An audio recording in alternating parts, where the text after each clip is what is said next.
Kong ह्यून-मू खुद को नर्क में पाता है। वह 40 सेकंड भी जीवित नहीं रहता या यह समझ नहीं पाता कि क्या हो रहा है इससे पहले कि वह घुटने लगता है। यहाँ सब कुछ ढकने वाली क्रिस्टल धूल जहरीली होती है और उसे जहर देकर लकवाग्रस्त करने लगती है। ह्यून-मू हिल नहीं सकता और अपनी आखिरी सांस के साथ जीवन से चिपका रहता है, लेकिन फिर भी वहीं मर जाता है। अगले ही पल वह उसी जगह पर जागता है, ये समझे बिना कि क्या हुआ। उन क्रिस्टल्स को फिर से अपने चारों ओर देखकर वह जितना दूर हो सके दौड़ता है, लेकिन 5 मिनट बाद वह दम घुटने से उसी तरह मर जाता है। वह फिर से शुरुआती बिंदु पर जीवित होता है और फिर से भागने की कोशिश करता है, लेकिन एक गोब्लिन उसे एक ही वार में मार देता है। अगले 13 प्रयासों में ह्यून-मू हर संभव कोशिश करता है, लेकिन परिणाम हमेशा वही रहता है। अंत में 14वें प्रयास में वह बस बैठ जाता है, आराम करता है और गहरी सांस लेना शुरू करता है। वह बार बार मरता रहता है, लेकिन हर प्रयास के साथ उसका जीवन काल बढ़ता जाता है। अपने 28वें प्रयास में उसे अंततः सिस्टम से एक सूचना मिलती है कि उसके खून में जहर की मात्रा एक महत्वपूर्ण बिंदु पर पहुंच गई है और उसने दुर्लभ कौशल जहरीला खून प्राप्त कर लिया है। इसके साथ ह्यून-मू अब जहर के नुकसान से प्रतिरक्षित है। इसका मतलब है कि इस नर्क में वह नए कौशल प्राप्त कर सकता है और अपने आंकड़े बढ़ा सकता है जो वह करता है उसके अनुसार। जहर से प्रतिरक्षा के साथ वह अंततः काई के क्रिस्टल को करीब से देखता है। वह देखता है कि वे उसके निम्न स्तर की नौकरी में इकट्ठा किए गए क्रिस्टल से कहीं बड़े और बेहतर हैं। वे शायद प्रत्येक लाखों के लायक हैं। कुछ दिन पहले तक वह एक साधारण कचरा बीनने वाला था। वह डंगुअन की गंदगी में काई के क्रिस्टल खोजता था और इस खतरनाक काम के लिए उसे केवल कुछ पैसे मिलते थे जो किसी काम के नहीं थे, लेकिन उसके पास कोई और विकल्प नहीं था। शायद एकमात्र व्यक्ति जो उसके प्रति अच्छा था वह उसकी सुंदर सहकर्मी यूमिन थी, लेकिन वह उसके निराशाजनक जीवन में केवल एक हल्की सी किरण थी। ये सब लगभग 30 साल पहले शुरू हुआ जब दुनिया अचानक डंजन्स के प्रकट होने से बदल गई। एक ऐसा युग बन गया जहां केवल जागृत और प्रतिभाशाली लोग मायने रखते थे। एक शून्य तारा जागृत के रूप में ह्यून-मू को जागृत होने का कोई मौका नहीं था और वह शक्तिहीन जीवन के लिए नियत था। लेकिन एक दिन रॉबर्ट ली नामक एक वकील आया और ह्यून-मू को उसके पिता द्वारा छोड़ा गया एक हार दिया। घर पर उसने हार के साथ खेलते हुए टीवी चालू किया। ह्यून-मू स्क्रीन पर आदमी ली जिताए पर ध्यान केंद्रित कर रहा था। वह धनी, लोकप्रिय और सहज रूप से सुंदर था। उसकी विशेष शक्ति उसे दूसरों से अलग करती थी। ह्यून-मू तुलना करने से खुद को रोक नहीं सका। जीताए के पास सब कुछ था, जबकि उसके पास केवल एक बेकार पत्थर का हार था। उसने सोचा कि अगर जीवन कभी उसे मौका देता तो वह बिना हिचकिचाए उसे पकड़ लेता और उसे महत्वपूर्ण बनाता। निराशा में उसने पत्थर को कसकर पकड़ा और यह चमकने लगा। उसकी उंगलियों के बीच से प्रकाश की किरणें फूटने लगीं। एक पल में पत्थर ने उसे इस नर्क की दुनिया में फेंक दिया। वर्तमान में वापस ह्यून-मू क्रिस्टल इकट्ठा करता है और उन्हें अपनी इन्वेंट्री में रखता है। लेकिन जैसे ही वह ऐसा करता है, एक नई समस्या सामने आती है। एक सिस्टम अलर्ट घोषणा करता है कि स्तर 3 के मच्छर प्रकट हो गए हैं। वह तुरंत भागने लगता है, झुंड से बचने की कोशिश करते हुए। जैसे ही वह दौड़ता है, उसे महसूस होता है कि उसकी क्षमताएं बढ़ रही हैं, क्योंकि वह नर्क का सबसे शक्तिशाली है। ह्यून-मू को एक तेज चुभन महसूस होती है जब एक हथेली के आकार का मच्छर उसके हाथ पर बैठता है। वह दर्द से चिल्लाता है जब और मच्छर उसके मुंह में उड़ जाते हैं। अचानक एक विस्फोट होता है और वह मर जाता है। 6 घंटे और 18 मिनट तक जीवित रहने के बाद वह लेवल अप की आवाज से जागता है। पता चलता है कि उसने एक क्वेस्ट पूरा किया, एक साथ 100 से अधिक राक्षसों को झड़ दिया और उसकी जहरीली खून की क्षमता मजबूत हो गई। वह धीरे धीरे इसे समझता है। मच्छरों ने उसका खून पिया और उसके खून में जहर से मर गए। बाद में वो बीमार पड़ जाता है। सिस्टम सूचित करता है कि इसका परिणाम स्वरूप उसकी सेहत लगातार गिरती रहेगी। गुस्से में आकर एक कुर्सी उठाता है और उसे टुकड़े टुकड़े कर देता है। तभी एक चमकती हुई सूचना प्रकट होती है। उसे एक नया सामान्य कौशल मिला है, विघटन। हालांकि बीमारी फैलती रहती है और उसका स्वास्थ्य 10% से नीचे गिर जाता है, लेकिन ठीक उसी समय नर्क में अंतिम उत्तरजीवी के रूप में उसका खिताब सक्रिय हो जाता है, जिससे उसका स्वास्थ्य पुनः उत्पन्न होता है। एक एक करके असामान्यताएं ठीक होने लगती हैं और प्रणाली उसकी रिकवरी की पुष्टि करती है। वह नए कौशल को आजमाने का फैसला करता है। एक और कुर्सी को उसके पैरों से पकड़कर वह डिसमेंटलिंग कौशल को सक्रिय करता है। बस एक पल में कुर्सी अपने हिस्सों में बिखर जाती है। एक विचार उसके मन में आता है, अगर कुछ नष्ट करने से उसे एक कौशल मिला तो शायद कुछ बनाने से भी मिलेगा। वह एक लंबी लकड़ी की छड़ी उठाता है, उसमें एक कील ठोकता है, उसे एक हथियार में बदलने की कोशिश करता है।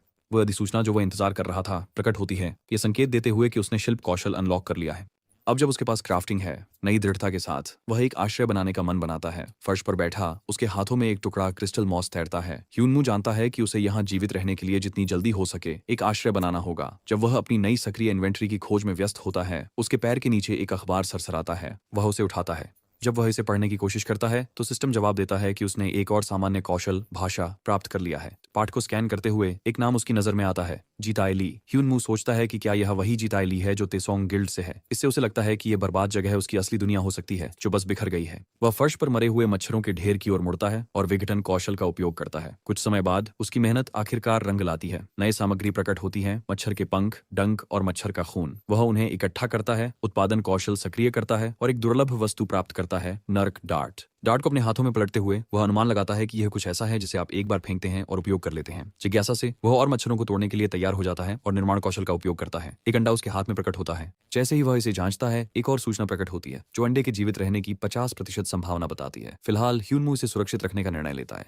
उसे अपनी जेब में डालते हुए। ह्यूनमू अचानक तेज आवाज से चौंक जाता है। वह आश्रय की दीवार के पीछे झांकता है। खिड़की के पार एक हरे रंग की त्वचा वाला डरावना आकृति खड़ा है। उसके एक हाथ में भारी तलवार है और उसने लाल टोपी पहनी हुई है। पीली आंखों की एक जोड़ी आश्रय के अंदर देखती है और ह्यूनमू की जमी हुई नजरों पर टिक जाती है। एक गोब्लिन। वह आगे की ओर झपटता है, अपनी तलवार उसकी ओर लहराते हुए। वह समय पर झुक जाता है। तलवार पत्थर में जा लगती है जहां अभी अभी ह्यूनमू का सिर था। घबराया हुआ वह पास में एक सीढ़ी देखता है। घबराहट उसके पैरों में ताकत भर देती है और वह दौड़ पड़ता है। गोब्लिन उसके पीछे दौड़ता है। चिमूंद ह्यूनमू को वह हथियार याद आता है जो उसने बनाया था। तुरंत ही वह अपनी इन्वेंट्री से एक लकड़ी का डंडा निकालता है और उसे गोब्लिन पर झुलाता है। डंडा गोब्लिन की साइड पर टकराता है जिससे वह संतुलन खो देता है। प्राणी गुर्राता है जब वह खुद को फिर से उठाता है। उसी समय एक सूचना चमकती है, प्राणी की पहचान प्रकट करते हुए रेड कैप गोब्लिन स्तर 20। गोब्लिन फिर से झपटता है, अपनी तलवार को एक चौड़े छाप में घुमाता है जिसे ह्यूनमू मुश्किल से चकमा देता है। वह लकड़ी के डंडे से पलटवार करता है लेकिन गोब्लिन बहुत तेजी से हिलता है। एक सटीक वार से वह डंडे को आधा कर देता है। गोब्लिन की आंखें उत्साह से चमकती हैं और वह कुछ बड़बड़ाता है जिसे ह्यूनमू समझ नहीं पाता। प्राणी की बोलने की क्षमता उसे स्तब्ध कर देती है। उस एक पल की गफलत ने उसे महंगा पड़ा। भयानक गति से गोब्लिन उसकी छाती पर वार करता है। मुश्किल से खड़ा हो पाता है। ह्यूनमू अपनी इन्वेंट्री से कुछ नरकी डार्ट्स निकालता है। अपने कंधे से कमर तक चल रहे घाव को पकड़ते हुए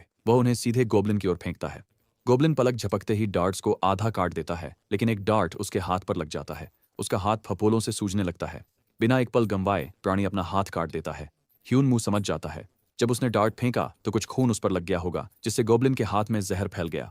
गोब्लिन नजरों से गायब हो जाता है। अचानक वो अपने पीछे हवा की सरसराहट सुनता है। ऊपर देखते हुए वह गोब्लिन को हवा में देखता है। तलवार सीधे उसकी ओर लक्षित है। जैसे ही गोब्लिन की तलवार उसे काटती है उसके शरीर से खून फूट पड़ता है और वह जमीन पर गिर जाता है।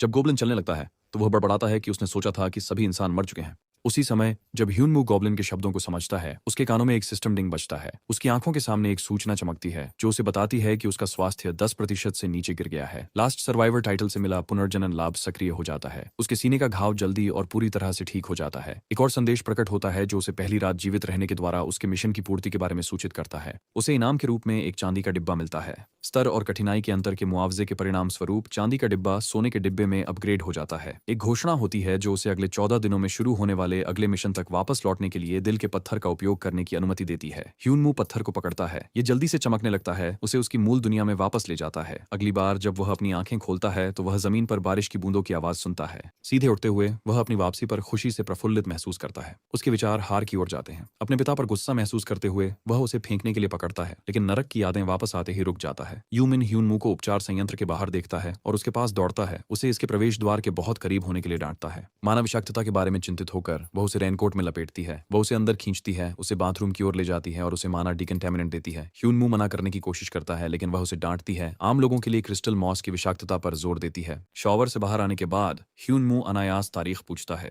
यूमिन जवाब देती है कि आज 11 सितंबर है और वह 2 दिन से काम पर नहीं आया है। हालांकि यह केवल 2 दिन है। ह्यूनमू को ऐसा लगता है जैसे वह 3 साल से नर्क में था। उसके विचार घूमते हैं जब वह घर पर होने की याद करता है, नर्क में खींचे जाने से पहले और फिर वास्तविक दुनिया में उसी जगह लौटने की। उसके पुराने कपड़े दूषित होने के कारण वह उसे साफ कपड़े लाने के लिए जाती है। सो अचानक एक स्क्रीन खुलती है जो उसकी इन्वेंट्री में वस्तुओं को दिखाती है। ये कुछ कील लगे डंडे दिखाती है जो उसने हथियार के रूप में बनाए थे, क्रिस्टल मॉस जो उसने इकट्ठा किया था और एक सुनहरा बॉक्स जो उसे इनाम के रूप में मिला था। उसकी एसएसएस स्तर की किस्मत बॉक्स की सामग्री की गुणवत्ता को बढ़ा देती है जब वह इसे टैप करता है। उसमें से कई टैरो कार्ड्स निकलते हैं। कुछ कार्ड्स जलकर राख हो जाते हैं और केवल एक बचता है जिसका नाम बैटल हेल्पर है जो उसे एक लेजेंडरी स्किल प्रदान करता है। दुनिया में केवल 7 लोग थे जिनके पास कोई लेजेंडरी स्किल थी, अब वह 8वां है। हालांकि उसे नहीं पता कि यह स्किल क्या करती है। ह्यूमन उसके लिए ताज़ा कपड़े लेकर लौटती है। जैसे ही वह कपड़े पहन रहा है वह देखती है कि प्रदूषित होने के बाद भी उसकी सेहत अच्छी है। वह पूछती है कि क्या वह जागृत है क्योंकि केवल वही मना विषाक्तता से प्रतिरक्षित होते हैं, जिस पर ह्यूनमू स्वीकार करता है कि उसने हाल ही में शक्तियां प्राप्त की हैं। क्रिस्टल पर उसकी विशेषज्ञता को पहचानते हुए वह उसे 1 किलोग्राम दुर्लभ क्रिस्टल मॉस दिखाता है जो उसने एकत्र किया था ताकि उसकी कीमत का पता चल सके। टुकड़े का निरीक्षण करने पर उसका मुंजा अविश्वास में खुला रह जाता है। क्रिस्टल की 5 सितारा गुणवत्ता से हैरान होकर वह उससे पूछती है कि यह कहां से आया। ह्यूमन खदानों में क्रिस्टल मॉस इकट्ठा करने के लिए एकत्र करता है जो उसके शोध के लिए है। ह्यूनमू यह स्थापित करता है कि अगर वह क्रिस्टल का अध्ययन करना चाहती है तो उसे इसे बेचने का तरीका खोजने में उसकी मदद करनी होगी। वह समझाती है कि बड़े आकार के कारण इन्हें बेचना मुश्किल होगा। यह सुनकर वह टुकड़े को आधा कर देता है। उसके लापरवाह व्यवहार से नाराज होकर वह उस पर भड़क जाती है। ह्यूनमू उसे शांत करने के लिए स्वीकार करता है कि उसके पास और भी बड़े टुकड़े हैं। वह 2 शर्तें रखता है जिन पर वह चाहती है कि वह सहमत हो। उसकी पहचान इसे इकट्ठा करने वाले के रूप में और इस क्रिस्टल की उत्पत्ति को गुप्त रखा जाए। ये शर्तें उसे फिर से परेशान कर देती हैं क्योंकि वह उच्च शुद्धता वाले क्रिस्टल की गुणवत्ता को नहीं समझ सकता जो केवल पहली बार खुले डंगोनन से प्राप्त किया जा सकता है। वह उसे बताता है कि अगले कदम इस बात पर निर्भर करते हैं कि वस्तुएं कितनी अच्छी तरह बिकती हैं। जैसे ही वह अपने दूषित कपड़ों का बैग उठाता है वह पूछती है, उसे रात रुकने के लिए? अगली सुबह वह एक खरीदार से मिलने के लिए निकलती है। एक हफ्ते बाद क्रिस्टल मॉस की सुरक्षा को लेकर चिंतित ह्यून मू उसके साथ खरीदार से मिलने जाता है, जो बाकी मॉस खरीदने का भी वादा करता है। खरीदार पार्क हुईसू अपना परिचय देता है और मजबूती से हाथ मिलाता है। ह्यून मू उसकी पकड़ की ताकत महसूस करता है, ये समझते हुए कि अगर वह आदमी हमला करता है तो बचाव करना मुश्किल होगा। सिस्टम ह्यून मू के नर्क के सबसे मजबूत खिताब को सक्रिय करता है जैसे ही उसकी लड़ाई की प्रवृत्ति जागती है। पार्क हुईसू क्रिस्टल की जांच करता है और व्यापार के लिए सहमत होता है। जाने से पहले वह ह्यून मू को झुककर प्रणाम करता है, जिससे ह्यून मू सोच में पड़ जाता है कि कहीं इस संदिग्ध व्यक्ति ने उसका राज तो नहीं जान लिया। आदमी के जाने के बाद ह्यूमन ह्यून मू को प्रवाह करने के लिए चिढ़ाती है और फिर उसे भुगतान की पुष्टि करने वाली एक सूचना दिखाती है। फिर यह खुलासा होता है कि खरीदार जीताई ली के लिए क्रिस्टल मॉस इकट्ठा करता है, जो तास्योंग कबीले का प्रसिद्ध शिकारी है। जैसे ही वे खून से सना हुआ क्रिस्टल देखते हैं, वे चर्चा करते हैं कि शिकारी जिसने 5 सितारा काल कोठरी से इतना शुद्ध क्रिस्टल इकट्ठा किया होगा, अधिक समय तक छिपा नहीं रह सकेगा। लीजिताई सोचते हैं कि क्या शिकारी किसी विदेशी कबीले से हो सकता है। वह पार्क हुईसू को क्रिस्टल के स्रोतों, यूमिन और उसके साथी ह्यून मू की जांच करने का आदेश देते हैं। लगातार प्रशिक्षण के दिनों के बाद उसकी ताकत की सीमा बढ़ जाती है। जबकि वह वास्तविक दुनिया में आसानी से 1000 से अधिक पुलअप्स कर सकता था, नर्क में कुछ ही पुलअप्स उसकी ऊर्जा जल्दी खत्म कर देते हैं। जमीन पर थका हुआ वह सोचता है कि वह यहाँ कितने समय से है। एक संदेश दिखाता है कि अगली खोज से पहले 18 घंटे का समय है। ह्यून मू अब यहाँ चीजें कैसे काम करती हैं समझ गया है। असली दुनिया में भी समय बीतता है जब वह नर्क में अपने दिन बिताता है। उसे केवल यही बात परेशान करती है कि वह हर बार अलग स्थान पर क्यों जागता है। एक रीडआउट से पता चलता है कि लीजेंडरी बैटल हेल्पर स्किल उसकी हरकतों की भविष्यवाणी और रिकॉर्ड करती है, उसकी सटीकता को बढ़ाती है। यह एक खेल में अवैध चीट की तरह लगता है, लेकिन वह जानता है कि इसके बिना वह नर्क में जीवित नहीं रह पाएगा। वह स्किल को सक्रिय करता है और इसे एक पंचिंग बैग पर आजमाता है। जैसे ही वह मुक्के मारता है, उसे लगता है कि उसकी सटीकता धीरे धीरे सुधर रही है, जिससे वह एक ही स्थान पर ध्यान केंद्रित कर सकता है। उत्साहित होकर वह महसूस करता है कि यह कौशल उसके आंदोलनों के बारे में सीखी गई जानकारी को मजबूत कर रहा है। उसी क्षण एक नई खोज शुरू होती है, एक शुरुआती दोस्त जिसका उद्देश्य सभी 5 पुतलों को समाप्त करना है। हैरान होकर वह सोचता है कि क्या एक शुरुआती खोज का मतलब अपमान है, क्योंकि वह पहले से ही स्तर 7 पर है। ह्यून मू नरक में इधर उधर घूमता है पुतलों की तलाश में।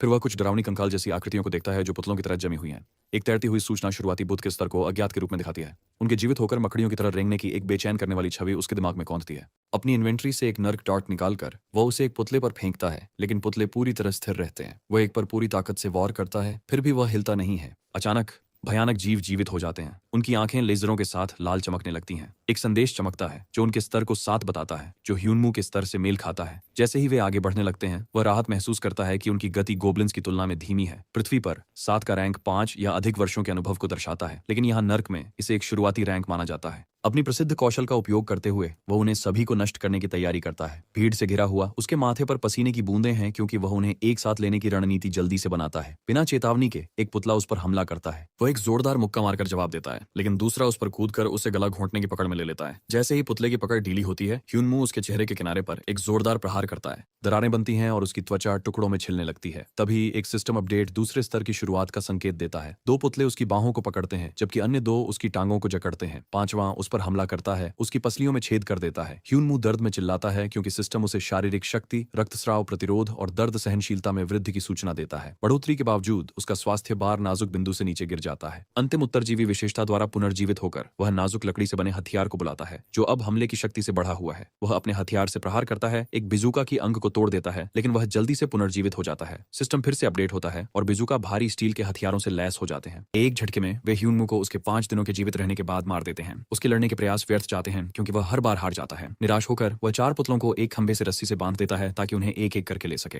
अपने पौराणिक युद्ध सहायक का उपयोग करते हुए वह प्रत्येक प्राणी के कोर पर ध्यान केंद्रित करता है, ताकि उसे तोड़ सके। कोर को तोड़ने में असमर्थ उसका युद्ध स्तर 3 तक बढ़ जाता है। जल्द ही वह क्रूर तरीकों से अपनी समाप्ति को प्राप्त करता है। उसकी गर्दन टूट जाती है, चेहरे पर एक किक, हवा में एक समरसॉल्ट, फुटबॉल की तरफ फेंका जाता है और अंत में उसकी गर्दन एक पंच के साथ मरोड़कर तोड़ दी जाती है। अपनी प्रेरणा वापस पाकर वह दुश्मन पर झपटता है, एक पंच मारता है जिसे वह चकमा देता है। वह एक किक के साथ पीछा करता है, जो उसके चेहरे को झटका देती है। सिस्टम अपडेट होता है और स्पैरिंग स्तर 4 शुरू होता है। पल भर में 2 उंगलियां बिजली की गति से आगे बढ़ती हैं, उसकी आंखों में चुभती हैं। वह दीवार से टकराता है, अपनी आंखों को पकड़ते हुए। प्राणी चीखता है और पागल कुत्ते की तरह उसकी टांग में काटता है, और इसी तरह वह फिर से मर जाता है। ह्यून मू को 3 खेल परिवर्तनकारी तथ्य समझने में 9 राउंड लगते हैं। पहला, लड़ाई स्तर 4 पर रुक जाती है, जिसका मतलब है कि कोई नई लड़ाई भिन्नताएं नहीं होती। दूसरा, चूंकि गति के पैटर्न स्थिर होते हैं, अगर कोई अप्रत्याशित परिवर्तन होता है तो वे पुनः समायोजन के लिए रुकते हैं। अंत में अगर उन्हें महत्वपूर्ण क्षति होती है तो उनकी गति रुक जाती है।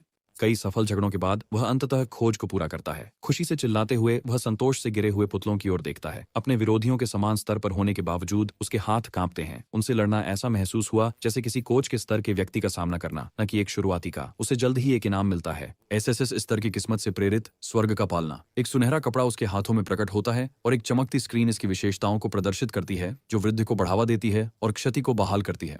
उम्मीद करते हुए कि यह उसे शक्ति देगा, वह इसे अपने सिर के चारों ओर लपेटता है, लेकिन कुछ नहीं होता। यह वस्तु बेकार साबित होती है क्योंकि वह हर बार पूरी सेहत के साथ पुनर्जीवित होता है। कुछ समय के लिए वह इसे बेचने पर विचार करता है, सोचते हुए कि एक पौराणिक वस्तु का वास्तविक दुनिया में बड़ा मूल्य होना चाहिए। फिर वह अंडे को देखता है जो उसने मच्छर के अवशेषों को तोड़कर प्राप्त किया था। उसे कपड़े से ढककर वह चुपचाप इंतजार करता है। कुछ क्षणों के बाद अंडा फट जाता है। जैसे ही वह सोचता है कि अंडे से किस प्रकार का राक्षस निकल सकता है, अचानक एक तेज रोशनी का विस्फोट होता है जो एक छोटे नाजुक प्राणी को भ्रूण की स्थिति में प्रकट करता है। वह छोटा प्राणी अपनी लाल आंखें खोलता है और नींद में खिंचाव लेता है। उस पर उंगली तानते हुए वह उसकी छोटी कदकाठी पर टिप्पणी करता है। भूखी परी उसकी उंगली पकड़ लेती है और उसमें अपने दांत गड़ा देती है। वह अपनी उंगली पीछे खींचता है जिससे वह जमीन पर गिर जाती है। भूखी परी उठकर बैठती है और ह्यूनमू उसे एक कैंडी देता है, लेकिन वह मना कर देती है। जब वह पूछता है कि वह क्या खाना चाहती है तो वह उसकी ओर इशारा करती है। उसके पंख फड़फड़ाते हैं जब वह उसकी बांह पर बैठती है और उसका खून पीती है। वह उसे रोकने के लिए धक्का देता है, लेकिन परी जोर देती है कि वह उसकी खून बहने को रोकने की कोशिश कर रही है और जहां उसने अपना स्त्रौ डुबोया था वहां चाटने लगती है। परी उसे चिढ़ाती है, उसे अपना गुलाम कहती है।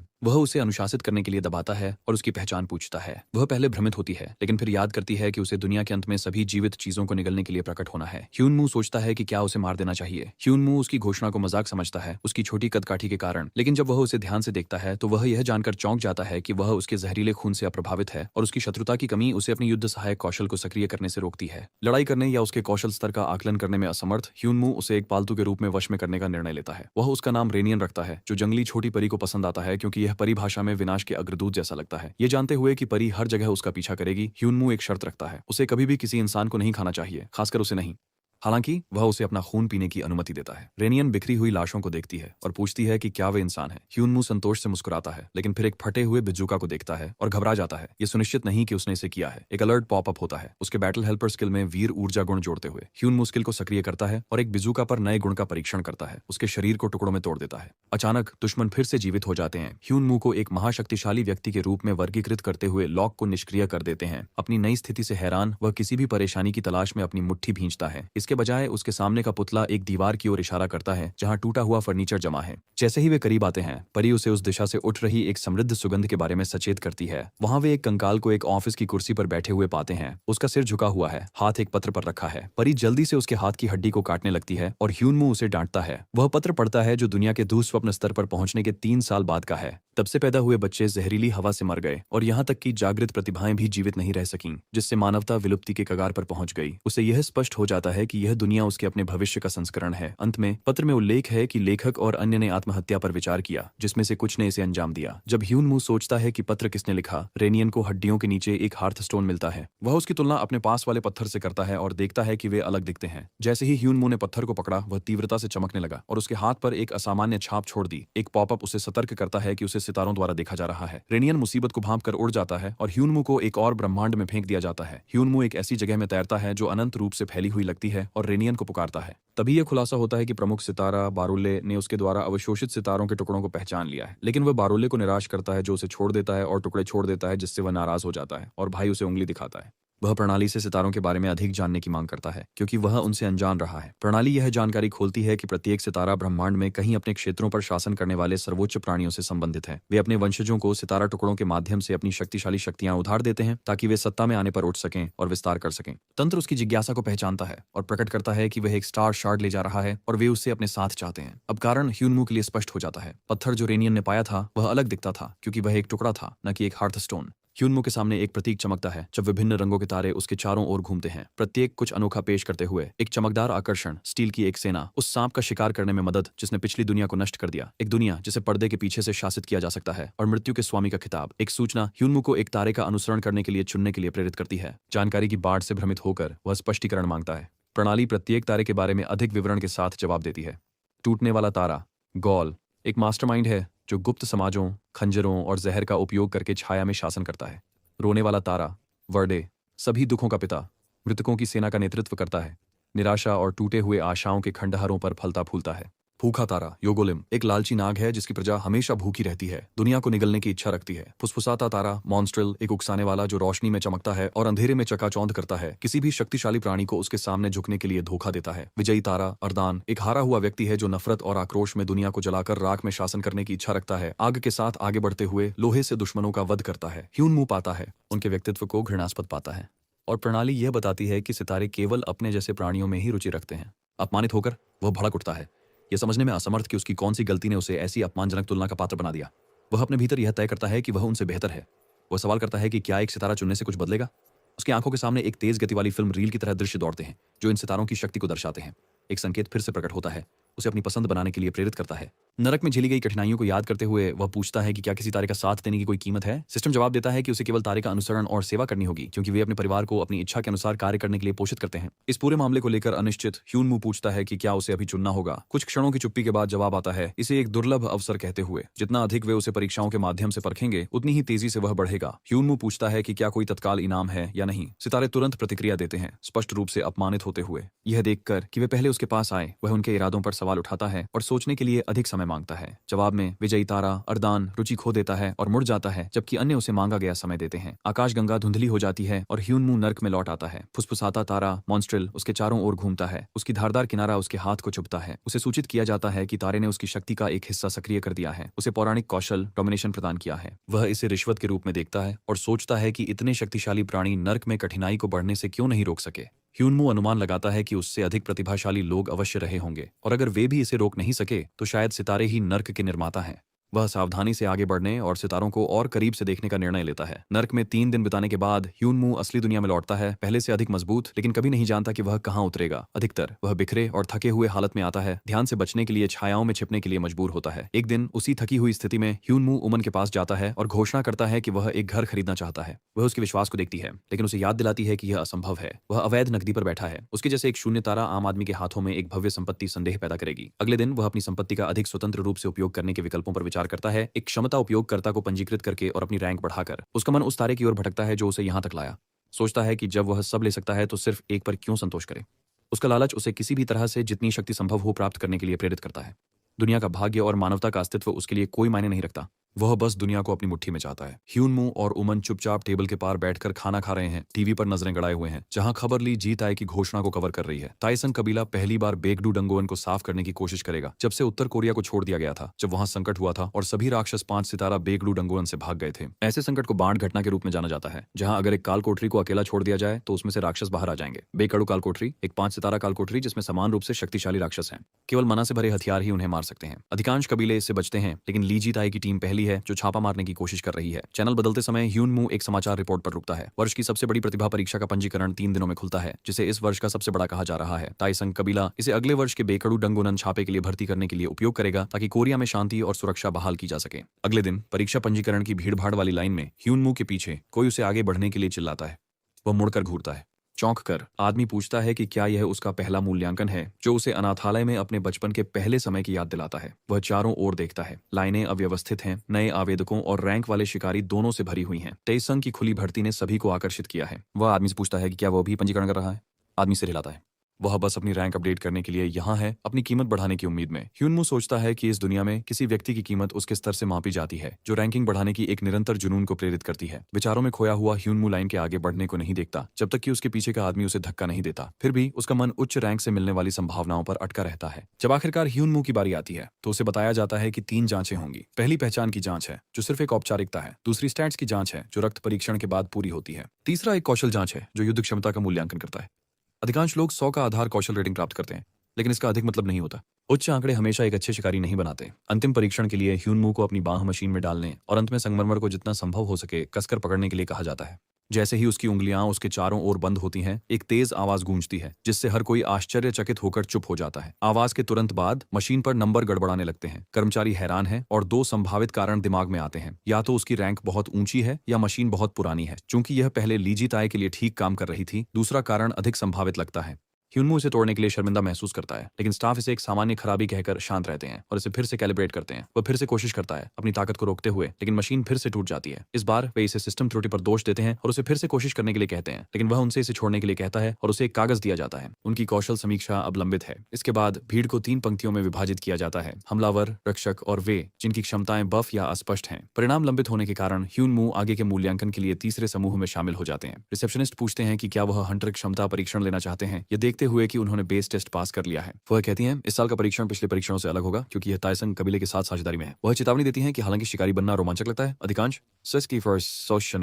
ज्यादा कमाई नहीं होती और यह एक खतरनाक रास्ता है जो मौत का कारण भी बन सकता है। केवल शीर्ष शिकारी ही अच्छी आय कमाते हैं, जबकि अन्य को वैकल्पिक रास्तों पर विचार करना पड़ सकता है। लेकिन ह्यूनमू यहाँ पैसे, शोहरत या दौलत के लिए नहीं है। वह मानवता के प्रति एक मजबूत कर्तव्य महसूस करता है। अनजाने में कालकोठरियां जल्द ही मनुष्यों के लिए संभालना बहुत कठिन हो सकती है। वह उसे एक पंजीकरण किट देती है और संकेत देती है कि परीक्षण में एक कालकोठरी शामिल होगी। ह्यूनमू सोचता है कि यह किस प्रकार की होगी। इस बीच लीजिताय अनुसंधान ब्यूरो पहुंचते हैं। जैसे ही वह अंदर जाते हैं, सूट पहने पुरुषों के साथ भीड़ इकट्ठा होती है। उनकी टीम उन्हें जानकारी देती है। रेड बटरफ्लाई समूह ने परीक्षण में भाग लिया है, एक समूह जिसे कई कबीले भर्ती करना चाहते हैं, लेकिन जिसने प्रस्तावों को ठुकरा दिया है उत्तरी अभियान के लिए अपनी कौशल का उपयोग करने का लक्ष्य रखते हुए। जैसे ही तेसुंग कबीले ने उत्तर का उल्लेख किया, उन्होंने परीक्षण के लिए आवेदन किया। चिताई कहते हैं कि वह उन्हें बिना परीक्षण के स्वीकार कर लेते। अन्य प्रतिभागियों की बात करें तो अधिकांश स्तर 20 से नीचे हैं। रेड बटरफ्लाई के लिए कोई मुकाबला नहीं। फिर उनके स्टाफ हमारे व्यक्ति का जिक्र करते हैं, एक अनोखा मामला जो अत्यधिक और असामान्य रूप से विषाक्त रक्त के साथ जागृत हुआ। चिताई इसे प्रभावशाली लेकिन जोखिम भरा मानते हैं। सिर्फ ह्यूनमू के खून की एक बूंद टीम के सदस्यों को खतरे में डाल सकती है। वे फिलहाल उसे देखने का फैसला करते हैं। ह्यूनमू अन्य प्रतिभागियों के साथ शिकारी की परीक्षा के लिए परीक्षा कक्ष के बाहर हॉल में इंतजार करता है। एक आदमी बाहर आता है, उसका नाम पुकारता है और उसे एक छोटा चौकोर टाइल देता है और फिर चला जाता है। ह्यूनमू उसके पीछे आवाज लगाता है ताकि उसके बारे में पूछ सके, लेकिन वह आदमी पीछे मुड़कर भी नहीं देखता।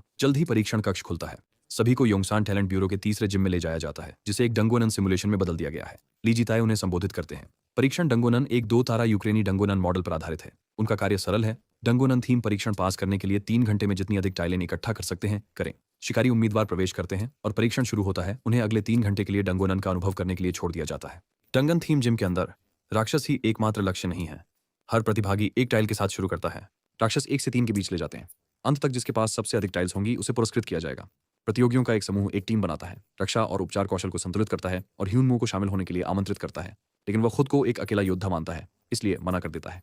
वह चाहता है कि केवल उसे ही इनाम मिले, ये जानते हुए कि केवल सबसे अधिक टाइल्स वाला व्यक्ति ही जीतेगा। टीम चिंतित है कि उनके पास एक सदस्य कम है जबकि अन्य टीमों में 5 हैं। उसे मनाने की कोशिश करती है। ह्यूनमू उन्हें अनदेखा कर देता है, लेकिन एक सदस्य गुस्से में उसकी जैकेट पकड़ लेता है और उसकी टाइल की मांग करता है, ये सोचते हुए कि वह सिर्फ एक और कमजोर प्रतियोगी है। हमारा आदमी एक जोरदार मुक्का मारता है जिससे वह आदमी गिर जाता है और उसकी टाइल हवा में उड़ जाती है। ह्यूनमू उसे हवा में ही पकड़ लेता है, फिर बाकी टीम की ओर मुड़कर उन्हें भी ऐसा करने की चुनौती देता है। इसके बजाय जिसने उसे शुरू में आमंत्रित किया था उसने आत्मसमर्पण कर दिया, अपनी टाइल गिरा दी और पीछे हट गया, जिससे ह्यूनमू को मजा आया। उस व्यक्ति ने समझाया कि कोई नियम नहीं कहता कि टाइल खोने पर आप अयोग्य हो जाएंगे। इसके अलावा जिसे हमारे मुख्य पात्र ने तोड़ा था वह उनकी टैंक था। हमारा चैंप सोचता है कि आदमी समझदार है जो आत्मसमर्पण कर रहा है, इसलिए वह तय करता है कि अगर वे अपनी टाइलें सौंप दें तो उन्हें जाने देगा। इस बीच कालकोठरी के ऊपर अवलोकन कक्ष में लीजिताय कांच के पैनल के माध्यम से देखता है जो कालकोठरी का पूरा नक्शा दिखाता है। उसके बगल में उसका सहयोगी खड़ा है, परीक्षण की निगरानी कर रहा है। रेड बटरफ्लाई ग्रुप की नेता अलग दिखती है। उसने पहले ही उन सभी लोगों की टाइलें ले ली हैं जिनके साथ वह अंदर गई थी। जीताय नोट करते हैं कि अगर उनकी 2 स्टार टीम के साथ ही फिर से इकट्ठा होते हैं तो वे आसानी से 3 स्टार डंगोन को संभाल सकते हैं। जीवित रहना महत्वपूर्ण है, लेकिन तेसुंग ऐसे लोगों की भी तलाश कर रहे हैं जो इस डंगोन के राक्षसों से लड़ने के लिए पर्याप्त मजबूत हों। उनमें से एक है मशरूम ड्रॉइड, जो डीयू उद्योग द्वारा नया विकसित किया गया है। यह एक एंड्रॉइड है जो चेरनोबिल डंगोनन के मशरूम मॉन्स्टर की त्वचा से बना है। टिकाऊ, मनाविकर्षक कॉम्बैट ग्लव्स से सुसज्जित और उपयोग की गई सामग्री के कारण पुनर्जनन के चलते मरम्मत में सस्ता, लेकिन इसमें खामियां हैं। इसका आक्रमण शक्ति कमजोर है, खासकर कई लोगों के खिलाफ, जबकि समूह इसे हरा सकते हैं। अकेले शिकारी जैसे कि रेड बटरफ्लाई खुद इसके पैटर्न को समझने में संघर्ष करेंगे। इसके अलावा इसकी टाइल अंदर गहराई में जड़ी हुई है, जिससे इसे निकालना मुश्किल हो जाता है। जीताय अचानक नक्शे पर कुछ अजीब देखता है। ह्यूनमू के आद्याक्षरों के साथ चिह्नित एक लाल बिंदु दिखाता है कि उसके पास पहले से ही 8 टाइलें हैं। कालकोठरी में वापस ह्यूनमू अंततः एंड्रॉइड का सामना करता है, लेकिन जैसे ही वह उसे देखता है उसकी उम्मीदें टूट जाती हैं। वह असली राक्षसों की उम्मीद कर रहा था, लेकिन सामने का प्राणी एक पुतले की तरह चलता है जो उन डरावने पुतलों के समान है जिनसे उसने नर्क में लड़ाई की थी। इसकी धीमी गति और कमजोर आंकड़ों का फायदा उठाते हुए ह्यूनमू इसे अपने मुक्कों से मारता है, इसे जकड़े रखता है। वह इसकी टांग पकड़ता है, घुमाता है और इसे जमीन पर पटक देता है। टूटे हुए एंड्रॉइड्स के ढेर के बीच खड़ा होकर वह एक चीख निकालता है। बोर होकर वह अपने डिसमेंटलिंग कौशल का उपयोग करके अवशेषों से टाइल निकालता है। यह बहुत आसान लगा। जैसे ही वह यह सोचता है, एक प्रसारण काल कोठरी में गूंजता है। केवल 34 मिनट बीते हैं और केवल 30% टाइल्स के हाथ बदले हैं। फिर रैंकिंग आती है। तीसरा स्थान होंगरियन 7 टाइल्स के साथ एक मांसल महिला। दूसरा रेड बटरफ्लाई 9 टाइल्स के साथ। पहला ह्यूनमू 16 टाइल्स के साथ। घोषणा के बाद ह्यूनमू अपने हाथों में एक ड्रॉइड का सिर उछालता है। सोचता है कि गोबलिन इन पुतले जैसे एंड्रॉइड से बेहतर चुनौती होते। वह अपनी लूट की जांच करता है, एक सामान्य श्रेणी का स्पोर इरोडर का मांस। वह सोचता है कि नर्क में पुतले इस तरह के चमड़े के कारण कठिन थे। कुछ बनाने की जिज्ञासा में वह चमड़े को अपनी बांह पर रखता है। यह स्वाभाविक रूप से लिपट जाता है। अपने क्राफ्टिंग कौशल का उपयोग करते हुए वह स्पोर इरोडर के घुटने और हाथ के गार्ड बनाता है जो सामान्य श्रेणी के हैं। प्रोत्साहित होकर वह और अधिक बनाने के लिए तैयार हो जाता है। इस बीच रेड बटरफ्लाई जो दूसरे स्थान पर बैठी है, लीडर बोर्ड को हमारे नायक को पार करने के संकल्प के साथ देखती है। विरोधियों का एक झुंड उसे देखता है और हमला करता है। वह स्थिति लेती है और अपनी कौशल को सक्रिय करती है, चकाचौंध करने वाली रोशनी फैलाती है। लैंडिंग किक्स हवा में पलटते हुए जब तक वह टूटे हुए जमीन पर खड़ी नहीं हो जाती, पराजितों से घिरी हुई। यह दृश्य एक और बड़ी भीड़ को आकर्षित करता है जो उसका समय लेना चाहती है। घिरी हुई वह शांतिपूर्वक कराटे की मुद्रा में खड़ी होती है, उन्हें आगे बढ़ने की चुनौती देती है। उसकी टीममेट होंग्रियन दौड़ते हुए उसका उपनाम यूनी चिल्लाते हुए उसे रोकने की कोशिश करती है। रेड बटरफ्लाई जोर देती है कि उसे और टाइल्स चाहिए, लेकिन उसकी टीममेट उसे याद दिलाती है कि उनके पास पहले से ही उत्तरी अभियान के लिए पर्याप्त RDC टाइल्स हैं, जिसे रेड स्नेक ने पुष्टि की, जो वह पढ़ाकू लड़का है जिसने पहले ह्यूनमू के सामने आत्मसमर्पण किया था। फिर भी असंतुष्ट रेड बटरफ्लाई आखिरी बार हैंग्रियन की ओर देखती है और गड़गड़ाहट के साथ दौड़ जाती है। अपनी टीम को चिंतित छोड़कर अवलोकन कक्ष में ली जीटे ह्यूनमू के प्रदर्शन को नोट करते हैं और उसके बारे में अधिक जानकारी मांगते हैं। उनका आदमी रिपोर्ट करता है कि यह उस व्यक्ति का पहला मूल्यांकन है, लेकिन उसकी कौशल समीक्षा अभी भी लंबित है। जीते ने कड़ियां जोड़ ली, वही है जिसके जहरीले खून की रिपोर्ट उसने पहले देखी थी। ह्यूनमू की हरकतें दिखाती हैं कि उसे कालकोठरियों का अच्छा ज्ञान है। उसे एक चालाक अन्वेषक के रूप में प्रस्तुत करती हैं जो बिना अनुमति के कालकोठरियों में प्रवेश करता है। सूट पहने व्यक्ति पुष्टि करता है कि ह्यूनमू का कोई आपराधिक रिकॉर्ड या रद्द लाइसेंस नहीं है। ली जीटे को संदेह है कि वह विदेशी हो सकता है क्योंकि कुछ स्थानों पर नियम कमजोर होते हैं। जिज्ञासु जीटे उत्सुकता से ह्यूनमू की रेड बटरफ्लाई के साथ टकराव का इंतजार कर रहे हैं। काल कोठरी में भूखा और अपने आसपास से अनजान ह्यूनमू स्पोर इरोडर के मांस में काटता है जो मशरूम ड्रॉइड से आया था, केवल गंदी स्वाद के कारण उल्टी करने के लिए। अचानक उसे कुछ पास आता हुआ महसूस होता है। एक महिला जिसकी लंबी लाल पोनीटेल है और उसके चारों ओर लाल तितलियां फड़फड़ा रही हैं, प्रकट होती है। रेड बटरफ्लाई उसके पास से गुजरती है और उसके सामने अचानक रुक जाती है, जिससे वह लगभग गिर ही जाता है। वह पूछती है कि क्या वह अकेला है, जिस पर वह मजाक में जवाब देता है कि 150 साथी उसके आदेश का इंतजार कर रहे हैं। सच्चाई पढ़कर वह मुस्कुराती है और लड़ाई की मुद्रा में आ जाती है। ह्यूनमू की प्रणाली में अलर्ट बजने लगते हैं। वह स्तर 14 पर है, जो उसके स्तर 7 से दोगुना है। वह एक मुक्का मारती है और वह स्वाभाविक रूप से अपनी बाहें क्रॉस करके रोकने की कोशिश करता है। उसकी ताकत उसे हरा देती है। एक लाल छाप हवा में कटता है जब वह उसके चेहरे की ओर लात मारती है। वह बच जाता है, लेकिन मुश्किल से। एक ठोस वार उसे खत्म कर सकता है और अगर उसकी युद्ध सहायक कौशल न होती तो वह अब तक बेहोश हो चुका होता। उसकी कौशल लड़ाई के दौरान सक्रिय होती है, जिससे ह्यूनमू उसके हमलों से बच पाता है। वो फिर से लात मारती है और वह झुक जाता है, फिर भी वार नहीं कर पाता। हारने के डर से वह अपनी वीर ऊर्जा बफ को सक्रिय करता है, एक चाल जिसे वह बचा कर रख रहा था, जो इंसानों के लिए जोखिम भरी हो सकती है। उसका हाथ नीली ऊर्जा से चमकने लगता है जब वह अपनी मुट्ठी उठाता है। जैसे ही उनकी मुट्ठियां टकराती हैं, लाल और नीली ऊर्जा प्रतिद्वंद्वी जादू की तरह फूट पड़ती है। उनकी आंखें मिलती हैं और एक भयानक आवाज के साथ उसका हाथ टूट जाता है। वह एक चीख को दबाती है जब ह्यूनमू उसके धातु के टाइल्स की मांग करता है।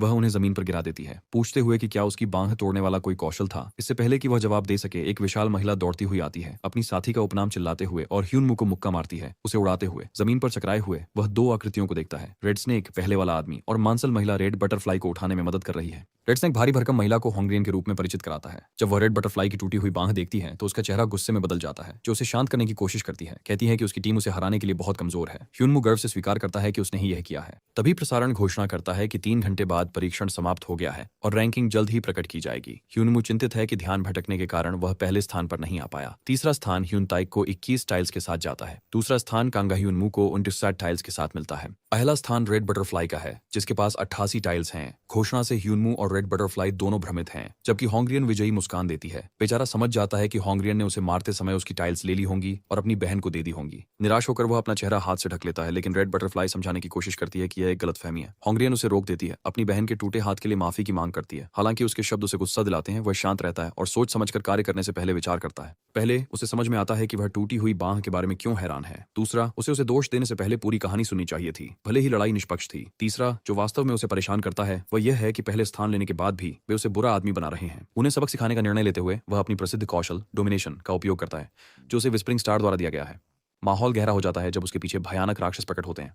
होंग्रियन का चेहरा पीला पड़ जाता है। वह डर के मारे गिर जाती है और अपने नेता को लाल पोनीटेल के साथ एक राक्षसी रूप में देखती है। एक छोटी लड़की जिसका नाम हारू है अंदर आती है और होंग्रियन को ठीक करती है। उसके बाद चिकित्सा कर्मी आते हैं। ये महसूस करते हुए कि उसने हद पार कर दी, ह्यूनमू भाग जाता है। लीजिटे ह्यूनमू की सटीक चालों को देखता है। एक स्तर 7 के व्यक्ति को उसके स्तर से दोगुना नीचे गिराते हुए देखकर प्रभावित होता है। सोचता है कि वह उनके शिकारी से भी आगे निकल सकता है। वह रेड बटरफ्लाई से पहले हमारे चैंपियन से मिलने का फैसला करता है। परीक्षा क्षेत्र के बाहर ह्यूनमू सोचता है कि उसने डोमिनेशन का उपयोग करके बहुत अधिक मना बर्बाद कर दिया। लीजिटे के आदमी ताई मिन्सू पास आते हैं, उन्हें एक कार्ड देते हैं और परीक्षा पास करने पर बधाई देते हैं।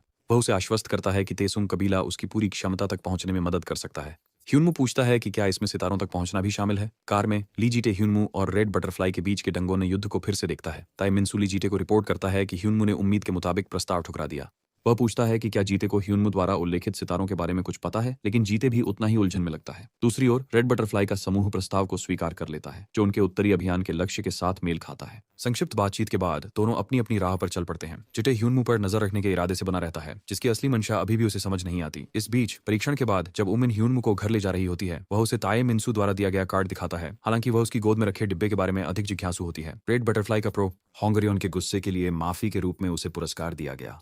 अंदर दुर्लभ भारी ग्रिप वाले दस्ताने हैं जो रक्षा और ताकत को बढ़ाते हैं। उमिन उल्लेख करते हैं कि हाल ही में क्रिस्टल मॉस की खेप फिर से पार्क ह्विसो को बेची गई थी, जो इसे खरीदने वाले से इसे छुपा रहे हैं। ह्यूनमू को शक होता है, सोचते हैं कि किसी को इतनी ज्यादा रूबी की जरूरत नहीं होगी जब तक कि वे किसी के लिए काम नहीं कर रहे हों। वह बिचौलिए को हटाकर सीधे पार्क ह्विसो के नियोक्ता से सौदा करने पर विचार करते हैं। वह फिर पूछती है कि क्या बॉक्स में केवल दस्ताने ही थे। इनामी राशि को याद करते हुए ह्यूनमू बॉक्स को पलटता है और 50 मिलियन वॉन का चेक बाहर गिरता है। बाद में अपने अपार्टमेंट के सामने खड़े होकर वे उदार इनाम और शिकारी जीवन शैली के बारे में बात करते हैं। अचानक ह्यूनमू को खून की गंध आती है और वह उमिन को इमारत में प्रवेश करने से रोकता है। उसे कार में रहने के लिए कहता है। वह घर के पीछे चुपके से जाता है और 2 आदमियों को बेहोश पाता है और एक छायादार आकृति चुपचाप खड़ी है। पार्क ह्विसो वह स्थिति समझाता है। उसके क्रिस्टल मॉस ने अंतरराष्ट्रीय ध्यान आकर्षित किया है, यहाँ तक कि उच्च रैंकिंग के शिकारी भी। जमीन पर पड़े आदमी जापानी याकुजा के सदस्य थे जो उसकी आपूर्ति के पीछे थे। ह्विसो कहता है कि अगर उसने कार्रवाई नहीं की होती तो उमिन को चोट लग सकती थी। वह तेसुंग कबीले के साथ साझेदारी का प्रस्ताव करता है, वही समूह जिसे ह्यूनमू ने अभी अभी ठुकराया था। हालांकि उसे संदेह है कि कबीला इसके पीछे हो सकता है। वह सुनता है क्योंकि ह्विसो स्वीकार करता है कि उसने उसकी जांच की थी, लेकिन कुछ नहीं मिला, जैसे उसके बारे में सब कुछ मिटा दिया गया हो।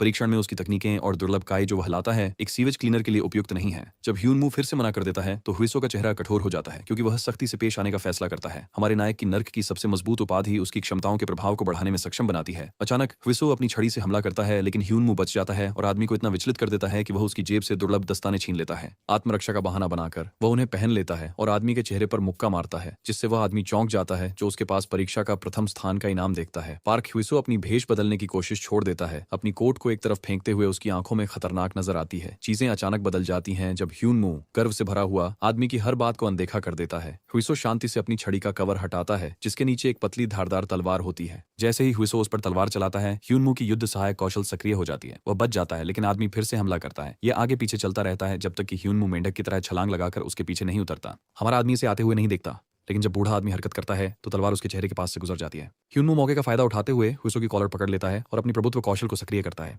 सोचते हुए कि उसका जादू काम कर गया, ह्यूनमू उसे फेंकने के लिए आगे बढ़ता है, लेकिन उसकी हरकत रुक जाती है जब वह आदमी को बोलते हुए सुनता है। यह बहुत देर हो चुकी है। उसकी कलाई पर वार होता है और वह घुटनों के बल गिर जाता है। बूढ़ा आदमी स्वीकार करता है कि उसने उसका गला नहीं काटा, क्योंकि उसका हमारे आदमी को मारने का इरादा नहीं था, और इसकी बजाय पूछता है कि वह किसके लिए काम करता है।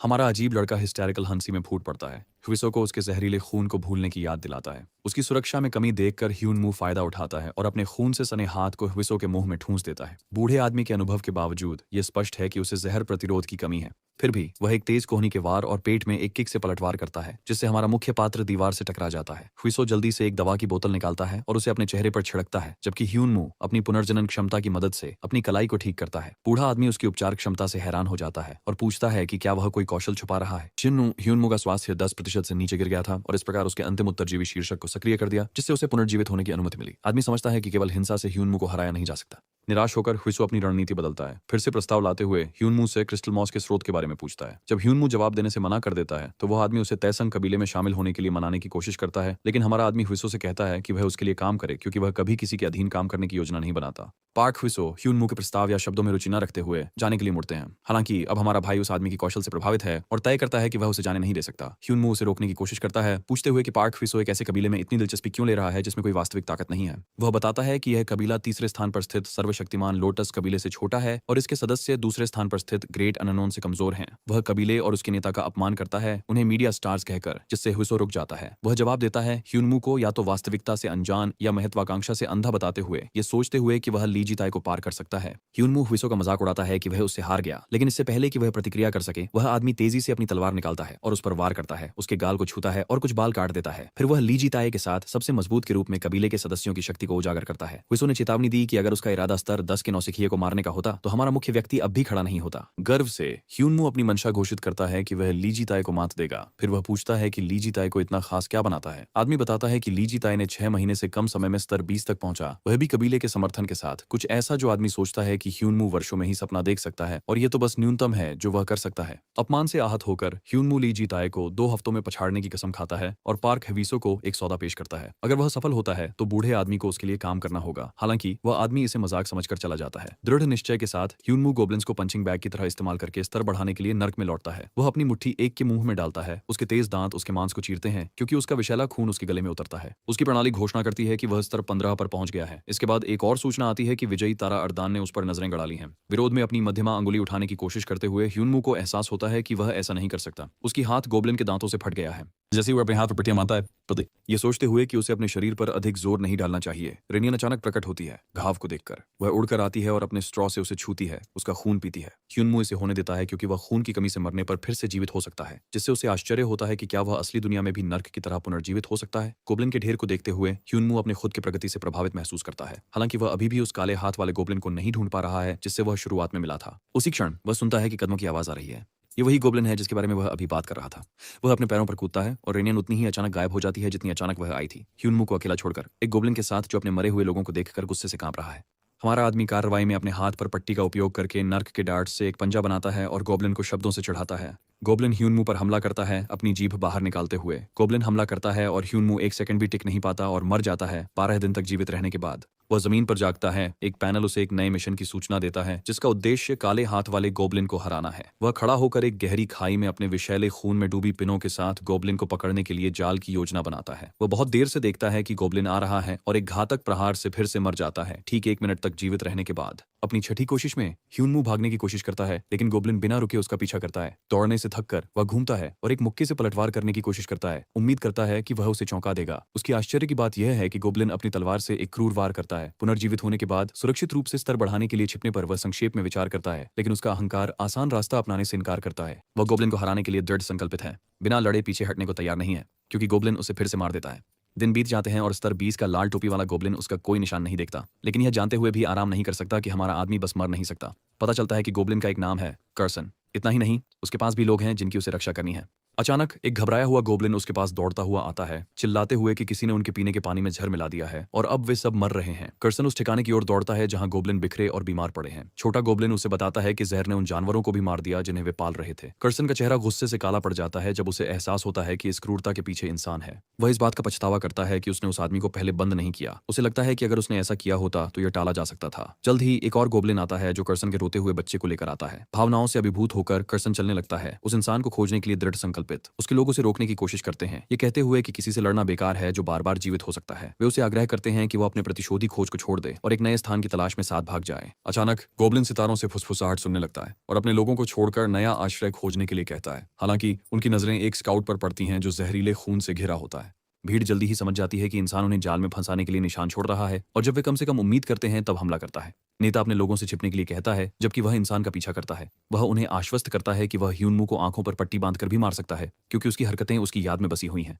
फिर भी उसके लोग उसे सावधान रहने की चेतावनी देते हैं, याद दिलाते हैं कि इंसान के विपरीत वह पुनर्जीवित नहीं हो सकता। उसके लोग चले जाते हैं और कर्सन अकेला रह जाता है और उसे इंसान की उपस्थिति पास में महसूस होती है। वह एक दर्दनाक मौत देने की कसम खाता है। ह्यूनमू अब अपने भारी पकड़ वाले दस्ताने पहनकर जो भी आगे आने वाला है उसके लिए तैयार है। हमारा नायक कर्सन को उसके हाथों मरने का मौका देता है, जो गोब्लिन को भ्रमित करता है, ये सोचकर कि यह एक ध्यान भटकाने की चाल है। ह्यूनमू स्पष्ट करता है कि अगर वह वास्तव में गोब्लिन्स को जहर देना चाहता तो वे पहले ही मर चुके होते, बीमार नहीं। वह गोब्लिन को चेतावनी देता है कि इस बार भले ही उसके कुछ लोग मरे हों, वह फिर से हमला करने में सक्षम है और प्राणी को चुनौती देता है कि अगर वह रोक सकता है तो उसे रोके। दुश्मन अपनी तलवार हमारे आदमी की ओर घुमाता है जिसे वह पकड़ लेता है, क्योंकि गोब्लिन कहता है कि वह बस ह्यूनमू को पकड़कर उसके टुकड़े टुकड़े कर सकता है, लेकिन यह बेकार है क्योंकि यह मानव बस खुद को मार सकता है और फिर से जीवित हो सकता है। सो ह्यूनमू एक सौदा पेश करता है, अपने परिवार की सुरक्षा के बदले अपनी जान, कहते हुए कि वो केवल कर्सन को मारकर बदला लेना चाहता है। कर्सन अपनी तलवार गिरा देता है, पूछता है कि क्या आदमी को केवल उसकी जान चाहिए? अगर ऐसा है तो उसे अपना वादा निभाना होगा और उसे मारने के बाद चले जाना होगा। ह्यूनमू तलवार उठाने की कोशिश करता है ताकि गोब्लिन को मार सके, लेकिन वह 1 सेकंड का ध्यान भटकाना ही काफी है। राक्षस उसे एक जोरदार किक से पीछे धकेल देता है। वह ह्यूनमू की बातों पर विश्वास नहीं करता, वह उससे घृणा करता है। कर्सन उस पर कूदता है और अपनी तलवार से उसे मारने की कोशिश करता है, लेकिन ह्यून मू अपने दस्तानों की मदद से उसका बचाव करता है। गोब्लिन उसे अपनी तलवार से एक बार फिर मारता है और उसे दर्दनाक मौत देने की कसम खाता है। ह्यून मू की सेहत 10% से नीचे गिर जाती है, लेकिन उसकी पुनर्जनन क्षमता तुरंत उसे ठीक कर देती है। गोब्लिन की गलती थी कि उसने उसे तुरंत नहीं मारा। चैंपियन जवाबी हमला करता है, कर्सन के पेट में मुक्का मारता है जिससे वह घुटनों के बल गिर जाता है। गोब्लिन की गर्दन पकड़कर वह एक और वार करता है जिससे कर्सन उड़कर दीवार से टकरा जाता है। हमारा आदमी अपनी पूरी ताकत का इस्तेमाल भी नहीं कर रहा है जिससे विरोधी को संभलने का मौका मिल सके। जैसे ही कर्सन उठने की कोशिश करता है, एक और मुक्का उसके पेट में लगता है। गरीब गोब्लिन को यकीन है कि उसने गंभीर नुकसान पहुंचाया है, फिर भी ह्यून मू अछूता लगता है। ह्यून मू गोब्लिन को एक पंच बैग की तरह मानता है जो सोचता है कि इंसान अपनी ताकत के कारण कोई कौशल छुपा रहा होगा। कर्सन की उलझन को महसूस करते हुए ह्यून मू खुलासा करता है कि वह कभी मजबूत नहीं हुआ। उसने उसे यह सोचने में मूर्ख बना दिया कि उसे एक ही वार में मारना आसान था। चूंकि कर्सन ने सोचा कि वह उसे जब चाहे मार सकता है, वह लापरवाह हो गया और ह्यून मू के नर्क में पुनर्जीवित होने की विशेषता को नोटिस करने में असफल रहा। ये खुलासा होने के बाद भी गोब्लिन आसानी से हार मानने को तैयार नहीं है। वो फिर से लड़ने की तैयारी करता है, लेकिन ह्यून मू उसकी गर्दन पर जोरदार प्रहार करता है जिससे वह मुंह के बल जमीन पर गिर जाता है। कर्सन बोलने के लिए संघर्ष करते हुए कुछ कहने की कोशिश करता है, इसलिए ह्यून मू फैसला करता है कि उसे बोलने दो। वह दुखी प्राणी अपनी जान की भीख मांगने लगता है। ह्यून मू से उसे बख्शने की गुहार लगाता है। वह खुलासा करता है कि प्रोपिल के रूप में जिन्हें आशीर्वाद नहीं मिला है, उन्हें यहाँ रहने की अनुमति नहीं है। अगर वह मर जाता है तो वे भी मर जाएंगे। उनके सारे अनुभव प्राप्त करने के विचार पर मुस्कुराते हुए ह्यून मू एक नर्क डार्ट निकालता है और बिना झिझक उसे मार देता है। लड़ाई के बाद ह्यून मू शहर में किसी भी गोब्लिन के निशान की तलाश करता है, लेकिन उसे कुछ नहीं मिलता। कुछ क्षण बाद उसे लेवल 21 रेड कैप गोब्लिन को हराकर enemies on A wooden bridge quest पूरा करने के लिए इनाम मिलता है। उसे एक चांदी का इनाम बॉक्स मिलता है जो कठिनाई के अंतर के कारण सोने में अपग्रेड हो जाता है। 3 स्तर बढ़ने के बाद ह्यून मू का हार्थ स्टोन सक्रिय हो जाता है जिससे वह आश्चर्यचकित होता है कि क्या बदला उसे अधिक अनुभव देता है। एक सूचना प्रकट होती है, अगले मिशन तक 21 दिन।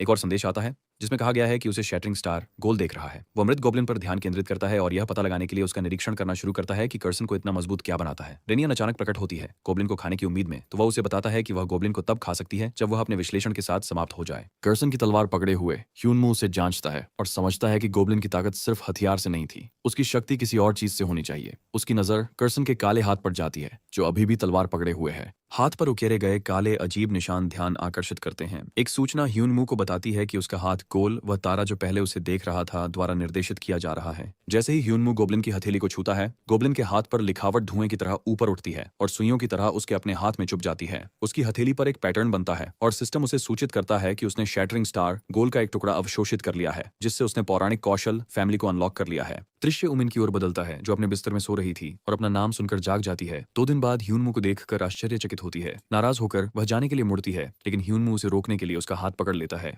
ह्यून मू अपने गायब होने के पीछे की सच्चाई बताने पर विचार करता है, लेकिन इससे पहले कि वह कुछ कह सके, उमिन पार्क हुईसू की अप्रत्याशित यात्रा का जिक्र करती है जो उसके दरवाजे पर आकर उसके बारे में पूछताछ कर रही थी, जिससे उसकी शंकाएं बढ़ गईं। वह अंधेरे में महसूस करती है और गुस्से में जानना चाहती है कि ह्यून मू दिनों तक कहाँ गायब रहता है और जोर देती है कि वह उसे अपनी परेशानी में खींचने की जिम्मेदारी ले। वह उसे धीरे से हिलाता है ताकि वह शांत हो जाए, वादा करता है कि वह सब कुछ समझाएगा। उसका दिमाग दौड़ने लगता है। वह सोचता है कि उसने उसे अंधेरे में क्यों रखा है। वह हमेशा उसके साथ रही है, हमेशा उसकी मदद करती रही है और उसे पहले रखती रही है। ये महसूस करते हुए कि वह कितनी गहराई से शामिल है, डर उसे जकड़ लेता है।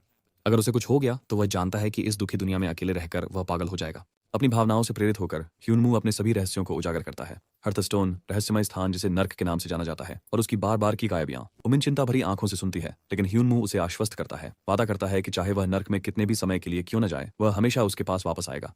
जब वह उसे अपना प्रकाश स्तंभ वापस आने का कारण कहता है तो उसका दिल पिघल जाता है। वह उसके सीने पर सिर रखती है और कहती है कि वह सिर्फ प्रकाश स्तंभ नहीं बनना चाहती, बल्कि जब वह मुसीबत में हो तो उसे बचाना चाहती है। ह्यून मू कहता है कि उसे नहाना है, लेकिन वह उसके पैर पर सिर रखती है और साथ में नहाने का सुझाव देती है। अगले दिन ह्यून मू सोचता है कि वादे का दिन बीत जाने के बाद पार्क हुईसू से कैसे संपर्क किया जाए। सौभाग्य से अवसर खुद प्रस्तुत होता है। हुईसू आता है और उसे लिफ्ट देने की पेशकश करता है। वादा तोड़ने के लिए माफी मांगते हुए वह जोर देता है कि वह स्तर 20 तक पहुंच गया है। हालांकि हुईसू को संदेह है, वह 2 हफ्ते पहले 7वें स्थान पर था और उसके दावे को सत्यापित करने का कोई तरीका नहीं है। इसके अलावा बूढ़े आदमी ने मौखिक रूप से सौदे पर सहमति नहीं दी थी, इसलिए यह आधिकारिक नहीं था। अपनी मेहनत के लिए बूढ़ा आदमी क्रिस्टल मॉस की कीमत पर 15% की वृद्धि की पेशकश करता है और उसे आश्वासन देता है कि वह उसे कबीले में शामिल होने के लिए मजबूर नहीं करेगा, लेकिन ह्यून मू संतुष्ट नहीं है। वह मुआवजे के रूप में कीमत को दोगुना करने की मांग करता है। बूढ़ा आदमी निराशा में उसे घूरता है, लेकिन ह्यून मू उसकी धमकी से बेपरवाह मुस्कुराता है। अपने हाथों में एक दुर्लभ क्रिस्टल मॉस का टुकड़ा बुलाते हुए वह पार्क हुईसू की ओर देखता है और पूछता है कि क्या वह जानता है कि एक अधिकार क्या होता है। ह्यून ह्यूनमू पार्क हुईसू से कहता है कि केवल वही इन विशेष क्रिस्टलों को ला सकता है जिससे उसे उनके व्यापार पर एकाधिकार मिल जाता है। यह धमकी देता है कि अगर पार्क उसकी शर्तों पर काम करने से मना करता है तो वह अपना मन बदल लेगा। आदमी जोर देता है कि वह पहले से ही प्रीमियम 5 स्टार डंगोनन दरों के साथ 15% बोनस दे रहा है। ह्यूनमू अपना अंतिम कार्ड खेलता है और पार्क की ओर कुछ फेंकता है जिसे पार्क पकड़ लेता है। वह अपना हाथ खोलता है और एक पौराणिक अंगूठी उरहास्ट का ट्रस्ट दिखाता है जो पहनने वाले की इंद्रियों को अस्थायी रूप से दोगुना कर देती है। ह्यूनमू उसे चढ़ाते हुए कहता है कि ली जीते ने उसे कभी ऐसे उपहार नहीं दिए, यह संकेत देते हुए कि वह उसके बॉस से अधिक उपयोगी साबित होगा। वह पार्क को अंगूठी रखने देता है जब तक कि वह स्वीकार नहीं कर लेता कि हमारा नायक ली जीते से बेहतर है। पार्क हुईसो इसे देखता है और निष्कर्ष निकालता है कि ली जीते द्वारा इनाम के रूप में दिए गए दस्ताने इस अंगूठी की तुलना में कुछ भी नहीं है। इसका आकार नाशपाती के हिस्से जैसा लगता है। जब वह दूसरे अंगूठी के बारे में पूछता है तो ह्यूनमू झूठ बोलता है, दावा करता है कि उसने इसे कभी नहीं देखा। खुश होकर बूढ़ा आदमी कीमत को दोगुना करने के लिए सहमत हो जाता है और कर के मुद्दे को चुपचाप संभालने की पेशकश करता है। यही बात हमारे आदमी को पसंद आती है। बूढ़ा आदमी अपने ग्राहकों को संतुष्ट करने के लिए अतिरिक्त प्रयास करता है। फिर भी ह्यूनमू चालाकी से सच्चाई छुपाता है। दूसरी अंगूठी उसकी जेब में है। यूकेल हार्ट की आज्ञाकारिता उसे दूसरी अंगूठी रखने वाले को ट्रैक करने और 50% कमजोर करने देती है। जब पूछा जाता है कि क्या उसे कुछ और चाहिए तो ह्यूनमू कार की ओर इशारा करता है और उसका नाम पूछता है। बाद में वह उमिन को उसके संस्थान के बाहर बुलाता है। पहले तो इस खलल से परेशान होकर वह उसे एक चमकदार काली कार के साथ देखकर हैरान हो जाती है। वह कहता है कि उसने यह पार्क हुईसो से उधार लिया है और ड्राइविंग सबक शुरू करने की योजना बना रहा है। जब उमिन को पता चलता है कि ह्यूनमू खुद वहां चला गया तो वह उसे डांटती है जैसे वह एक छोटे बच्चे हों, क्योंकि उसके पास लाइसेंस नहीं है। जो एक प्यारी डेट होनी चाहिए थी वह उसके गुस्से में गाड़ी चलाने के साथ खत्म होती है। बाद में ह्यूनमू हुईसो के साथ अभ्यास करता है जो सुझाव देता है कि कबीले में शामिल होना उसकी सभी समस्याओं को हल कर सकता है। विलासिता, सुविधा और वह सब कुछ प्रदान कर सकता है जो एक शिकारी कभी भी चाह सकता है। बूढ़ा आदमी ह्यूनमू के हाथ पर जोर से मारता है, ये कहते हुए कि तेसुंग कबीले के पास दुनिया में सबसे अच्छे लाभ हैं और इस प्रस्ताव को नजरअंदाज करना उसकी हानि होगी। निराश होकर वह फिर से शामिल होने से इनकार करता है और घूंसा मारने की कोशिश करता है, लेकिन आदमी बच जाता है और उसके पेट में वार करता है, संभवतः कुछ पसलियों को तोड़ते हुए। क्षति उसकी पुनर्जनन प्रक्रिया को शुरू करने के लिए पर्याप्त नहीं है, जिसे देखने में हुईसो की गहरी रुचि है। संतुष्ट महसूस करते हुए ह्यूनमू सोचता है कि बिना कौशल का उपयोग किए उसकी सहन शक्ति ने उसे प्रभावित किया होगा, लेकिन पार्क हुईसू बस कहता है कि उसे उसका आकलन करने के लिए और समय चाहिए। फिर एक और प्रशिक्षण सत्र शुरू करता है। पार्क ह्यूनमू को प्रशिक्षण देना जारी रखता है और महान अनजान कबीले का उल्लेख करता है जिसमें ह्यूनमू शामिल होने से इनकार करता है क्योंकि उसकी संदिग्ध प्रतिष्ठा और रहस्यमय नेता है। फिर वह आदमी तीसरे स्थान पर राष्ट्रीय क्षमता उपयोगकर्ता संघ NIA के बारे में पूछता है। ह्यूनमू कहता है कि वह इस विकल्प पर विचार कर रहा है क्योंकि वे अपनी दयालुता के लिए जाने जाते हैं, यहाँ तक कि बाहरी लोगों के प्रति भी, हालांकि यह कुछ के लिए थोड़ा अधिक हो सकता है। ये सोचकर कि उसने उसे विचलित कर दिया है, भाई कार्रवाई करता है, लेकिन हुईसो तेजी से बच निकलता है। ह्यूनमू की बाह को अपने नीचे दबाकर तोड़ देता है जिससे उसकी सेहत गंभीर रूप से गिर जाती है। हमारे आदमी की पुनर्योजी क्षमता सक्रिय हो जाती है और बूढ़े आदमी को वही मिलता है जो वह चाहता था क्योंकि उसका हाथ अपनी जगह पर वापस आकर ठीक हो जाता है। हुईसो ह्यूनमू की केवल 2 हफ्तों में हुई प्रगति से प्रभावित है और उसकी संभावनाओं को देखने के लिए उत्साहित है। प्रशिक्षण के बाद वह व्यक्ति पूछता है कि उसे यहाँ क्यों बुलाया गया। ह्यूनमू कहता है कि यह सिर्फ उधार ली गई कार लौटाने के लिए था। फिर वह पूछता है कि क्या हुईसो ने कभी सितारों के बारे में सुना है, जिसे वह व्यक्ति जागृत वर्ग प्रणाली समझ लेता है। फिर यह खुलासा होता है कि हमारा नायक पहली श्रेणी का स्तर 20 है। वह उन सितारों के नाम गिनाकर स्पष्ट करने की कोशिश करता है जिन्हें वह जानता है। पार्क हुईसो स्वीकार करता है कि उसने केवल शीर्ष शिकारी जैसे ली जीते से उनके बारे में सुना है। वह जोड़ता है कि चीन के शीर्ष शिकारी जियो ओजी ने एक बार 5 स्टार एसोसिएशन नामक समूह का उल्लेख किया था जिसने एक काल कोठरी बनाई थी।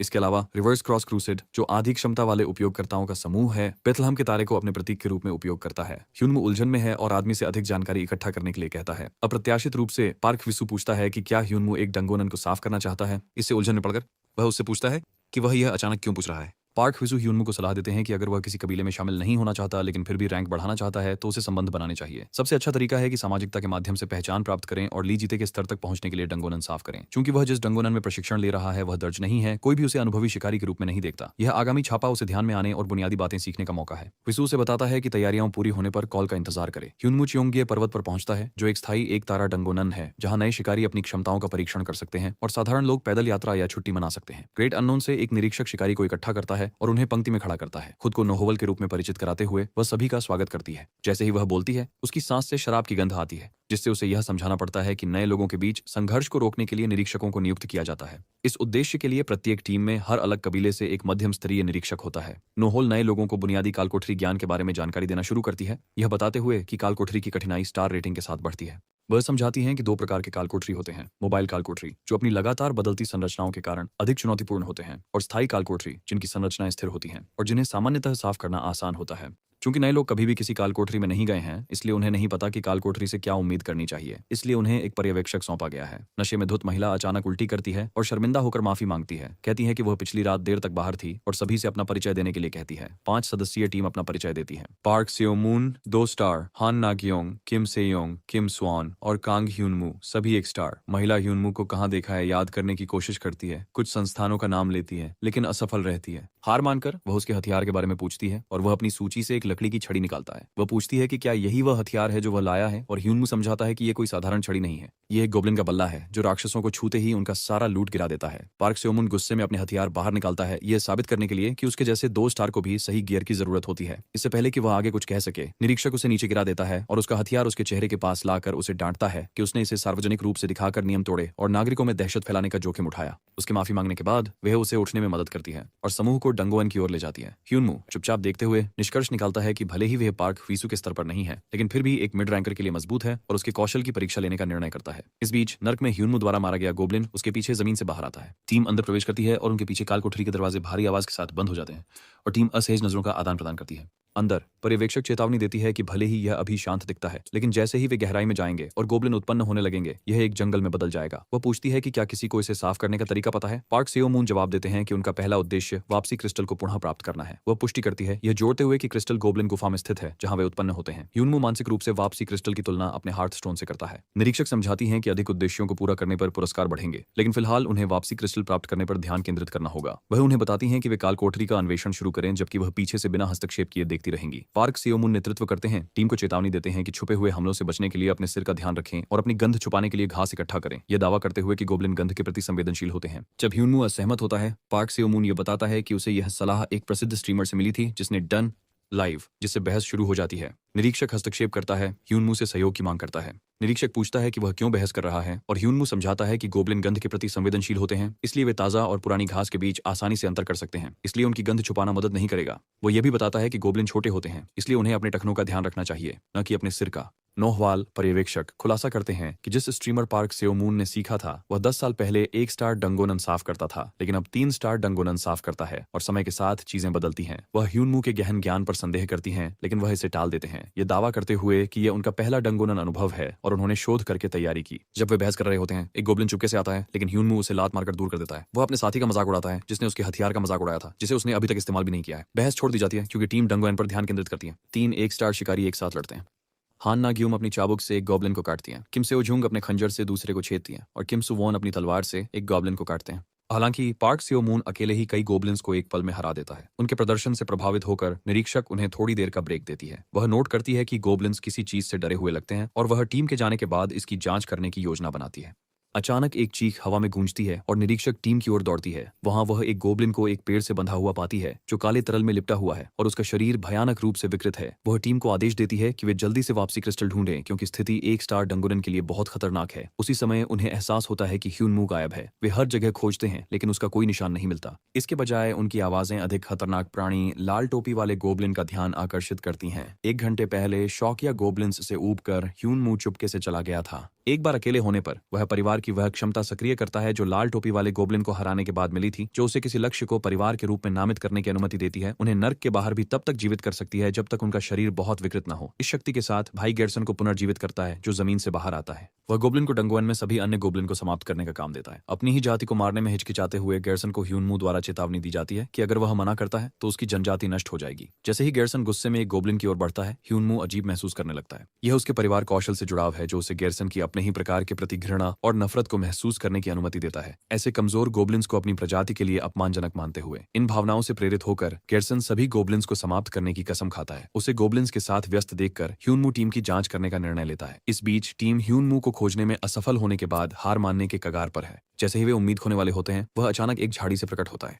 पर्यवेक्षक उस पर अकेले काम करने के लिए चिल्लाता है, लेकिन वह शांति से समझाता है कि उसे बस पेशाब करने की जरूरत थी। उनकी निराशा को देखते हुए वह पूछता है कि क्या गलत है और महिला बताती है कि वे लौटने का पत्थर सुरक्षित करने के बाद जाने की योजना बना रहे हैं। उसी क्षण पार्क सेओमून वापसी पत्थर को देखता है और उसकी ओर दौड़ता है। डरा हुआ और भागने के लिए बेताब वह आदमी निरीक्षक की चेतावनियों को नजरअंदाज करता है। तभी गर्सन प्रकट होता है और उसका पैर पकड़ लेता है। एक झटके में नाहुल दौड़ती है, अपनी जुड़वां तलवारें निकालते हुए, जबकि बाकी लोग सदमे में देखते हैं। ह्यूनमू इस दृश्य को देखकर मनोरंजन करता है, ये सोचते हुए कि 3 महान कबीले में से एक ग्रेट अननोन का एक मध्यम वर्ग का शिकारी नर्क के गोब्लिन के खिलाफ कैसे करेगा। जैसे ही गर्सन का सामना नाहुल से होता है, ह्यूनमू दूर से चुपचाप देखता है, उसकी लड़ाई का निरीक्षण करता है। हालांकि पारिवारिक कौशल उसे गोब्लिन पर नियंत्रण देता है, लेकिन इसमें एक पेंच है। यदि लक्ष्य का स्तर उपयोगकर्ता से अधिक है तो नियंत्रण सीमित है। फिर भी भाई चिंतित नहीं है। अगर गेर्सन चाहता है कि उसकी जनजाति जीवित रहे तो उसे आज्ञा माननी होगी। उसे अपने ही लोगों को नष्ट करते हुए देखते हुए ह्यूनमू को नफरत नहीं दिखती, बस एक कठपुतली का दर्द जो अपने लोगों से विश्वासघात करने के लिए मजबूर है। ह्यूनमू को राहत महसूस होती है कि अन्य शिकारी हस्तक्षेप नहीं कर रहे हैं, जिससे वह लड़ाई पर ध्यान केंद्रित संबोधित कर सकता है। वह यह जानने के लिए उत्सुक है कि क्या महान अज्ञात कबीले का एक मध्य स्तर का सदस्य स्तर 26 के गोब्लिन को हरा सकता है। गिरसन धोखे से नए सदस्यों पर हमला करता है ताकि ध्यान भटक सके, जिससे नाहुल घबराहट में दूर चली जाती है। लेकिन जैसे ही वह पास आती है, वह हवा में पलटता है और उसके गाल पर एक तेज कट लगाता है। उसके पीछे उतरता है। उसकी सटीकता और उसके उपकरणों की गुणवत्ता से चकित होकर वह सोचती है कि इतनी शक्तिशाली चीज एक सितारा डंगोनन के अंदर क्या कर रही है। थोड़ी देर के लिए हिचकिचाते हुए लेकिन कोई और विकल्प न होने पर वह अपनी कौशल एक्सेलरेट को सक्रिय करती है और क्षण भर के लिए गायब हो जाती है। ह्यूनमू गैरसन को पीछे हटने का संकेत देता है, लेकिन एक पल में नाहुल उसके पीछे फिर से प्रकट हो जाती है। जैसे ही गोब्लिन मुड़ता है, वह उसकी छाती पर एक एक्स बना देती है। उसकी स्किल एक्सेलरेट उसकी गति को थोड़े समय के लिए दोगुना कर देती है, लेकिन अगर इसे लंबे समय तक बनाए रखा जाए तो यह उसके आसपास के लोगों के लिए जोखिम भरा हो सकता है। इसलिए एक सेकंड भी बर्बाद न करते हुए वह कूदती है और अपनी तलवार सीधे उसकी खोपड़ी में घुसा देती है। गैरसन इतनी तेजी से चलता है कि कोई उसे आते हुए नहीं दिखता। अचानक धुआं पूरे क्षेत्र में भर जाता है। नाहुल को चौंका देता है।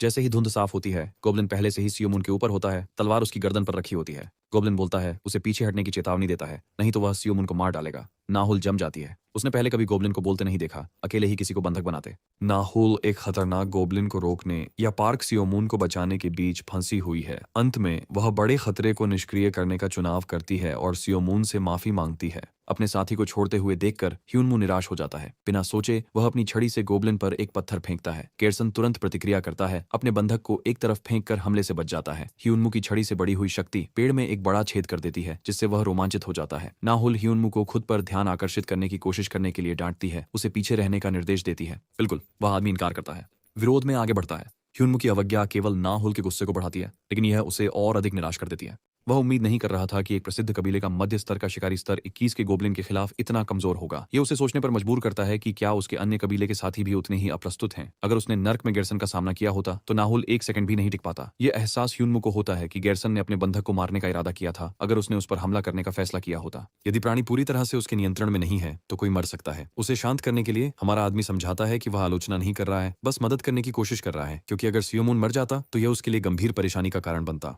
हालांकि गोब्लिन को स्वतंत्र रूप से घूमने देना और भी बड़े मुद्दे पैदा करेगा, लेकिन फिर भी वह जोर देता है उस गरीब आदमी का बलिदान करना समाधान नहीं है। ह्यूनमू समाधान के लिए जोर देता है, प्रस्ताव करता है कि वह स्थिति को हल करने के लिए लड़े और डंगोनन से बेहतर परिणाम प्राप्त करे। वह अपनी छड़ी से फिर से गोब्लिन पर एक कंकड़ फेंकता है। इस बार उसे सीधे मारता है। नाहुल आगे बढ़ती है, अपने पहले की गलती को सुधारने के लिए, गेरसन को खत्म करने के लिए दृढ़ संकल्पित। ह्यूनमू उसके सामने दौड़ता है। उसकी छड़ी गेरसन की तलवार से टकराती है, लेकिन वह उसे पीछे धकेल देता है। वह संकेत करता है कि नाहुल पीछे से आ रही है। उसकी तलवार गेरसन की त्वचा को काटती हुई निकल गई। जब वह जमीन पर गिरता है, उसके पैर उसे लात मारते हैं। ह्यूनमू अपनी छड़ी से गेरसन को घुमाता है, उसे जमीन पर गिरा देता है। मानसिक रूप से उसे यह संदेश देता है कि यह पीठ में छुरा घोंपने से बेहतर है। नाहुल फिर से हमला करती है, लेकिन गेरसन बच जाता है और पलटवार करता है। उनके हथियार आपस में टकराते हैं। संघर्ष के दौरान गेरसन एक झाड़ी पर कदम रखता है और जैसे ही नाहुल उस पर हमला करती है और जैसे ही उसकी तलवार लगने वाली होती है, सियोमून उनके बीच कूद जाता है। गेरसन की मार खाकर दोनों को जमीन पर गिरा देता है। प्रॉक गोब्लिन को भागने का संकेत देता है और वह एक और धुआं बम फेंकता है। निरीक्षक आगे बढ़ती है, लेकिन जब तक वह उसे पहुंचती है, प्राणी गायब हो चुका होता है। ह्यूनमू ने राहत की सांस ली। अपनी पहली डंगोन यात्रा की अफरा तफरी के बावजूद इसे काफी अच्छी तरह से संभाला गया, जिससे वह उच्च स्कोर के लिए उत्साहित हो गया। जैसे ही धुआं साफ होता है, नाहुल गेरसन द्वारा छोड़ी गई खून की लकीर को देखती है और उसका पीछा करने का फैसला करती है। ह्यूनमू से बाकी सभी को सुरक्षित बाहर ले जाने के लिए कहती है। हालांकि वह जल्द ही लकीर खो देती है और जांच के लिए मुख्यालय लौट आती है।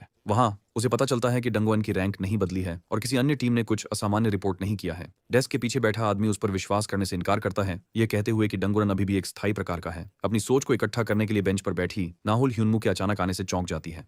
वो पूछता है कि क्या उसने गोब्लिन को पाया, और वो स्वीकार करती है कि उसने पाया, लेकिन एक पहचान में न आने वाली स्थिति में।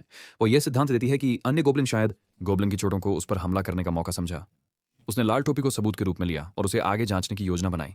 वह उसकी मदद के लिए धन्यवाद करती है, लेकिन वह इसे टाल देता है। पूछता है कि क्या उसकी कौशल 2 स्टार डंगोनन के लिए पर्याप्त है। नाहुल हैरान है, ये बताते हुए कि जिस गोब्लिन से उन्होंने लड़ाई की वह कम से कम 3 स्टार डंगोनन से लग रहा था। वह पूछती है कि क्या उसके पास पहले से कोई डंगोनन का अनुभव है, जिसका वह इनकार करता है। फिर वह सोचती है कि क्या वह प्रतिबंधों के कारण किसी निम्न स्तरीय डंगोनन में था, और वह इसकी पुष्टि करता है। नाहुल अपने आप से सोचती है कि उसकी तरह कुशल व्यक्ति ने शायद एक निरीक्षक के साथ प्रवेश किया होगा, संभवतः एक कबीले में शामिल होने के उद्देश्य से। उसमें संभावनाएं देखते हुए वह उसे अपना कार्ड देती है, ये समझाते हुए कि कबीले में शामिल होने से उसे कबीले के सदस्यों के समर्थन के साथ उच्च स्तरीय काल कोठरी तक पहुंच प्राप्त होगी। ह्यूनमू सोचने के लिए समय मांगता है, लेकिन जब वह उस पर दबाव डालने की कोशिश करती है तो उसे रोक देता है। वह जोर देकर कहता है कि वह अकेला ठीक है, यह कहते हुए कि वे डंगोनेन को संभालने में असफल रहे और उसे लूट को बांटने का पसंद नहीं है। वह बहस करने की कोशिश करती है, लेकिन वह चला जाता है, उसकी ओर से सकारात्मक रिपोर्ट की उम्मीद करते हुए। अनुसंधान केंद्र में प्रमुख डू वांगयंग अपने काम में गहराई से लगी हुई है जब दरवाजे पर दस्तक का कोई जवाब नहीं मिलता। कुछ ही क्षणों बाद एक कर्मचारी अंदर आता है और नाहुल द्वारा जमा की गई एक अजीब रैंक मूल्यांकन का उल्लेख करता है। इतनी छोटी बात पर परेशान होने से नाराज होकर वह झल्लाती है, लेकिन वह जल्दी से उसे आश्वस्त करता है कि यह उसके समय के लायक है और रिपोर्ट सौंप देता है। स्तब्ध होकर वह पूछती है कि क्या यह सिस्टम की गड़बड़ी है, लेकिन वह आदमी उसे आश्वस्त करता है कि इसे दोबारा जांचा गया है। 5 या 6 सितारा मामला मजेदार होता, यह उसे पूरी तरह से शब्दहीन कर देता है।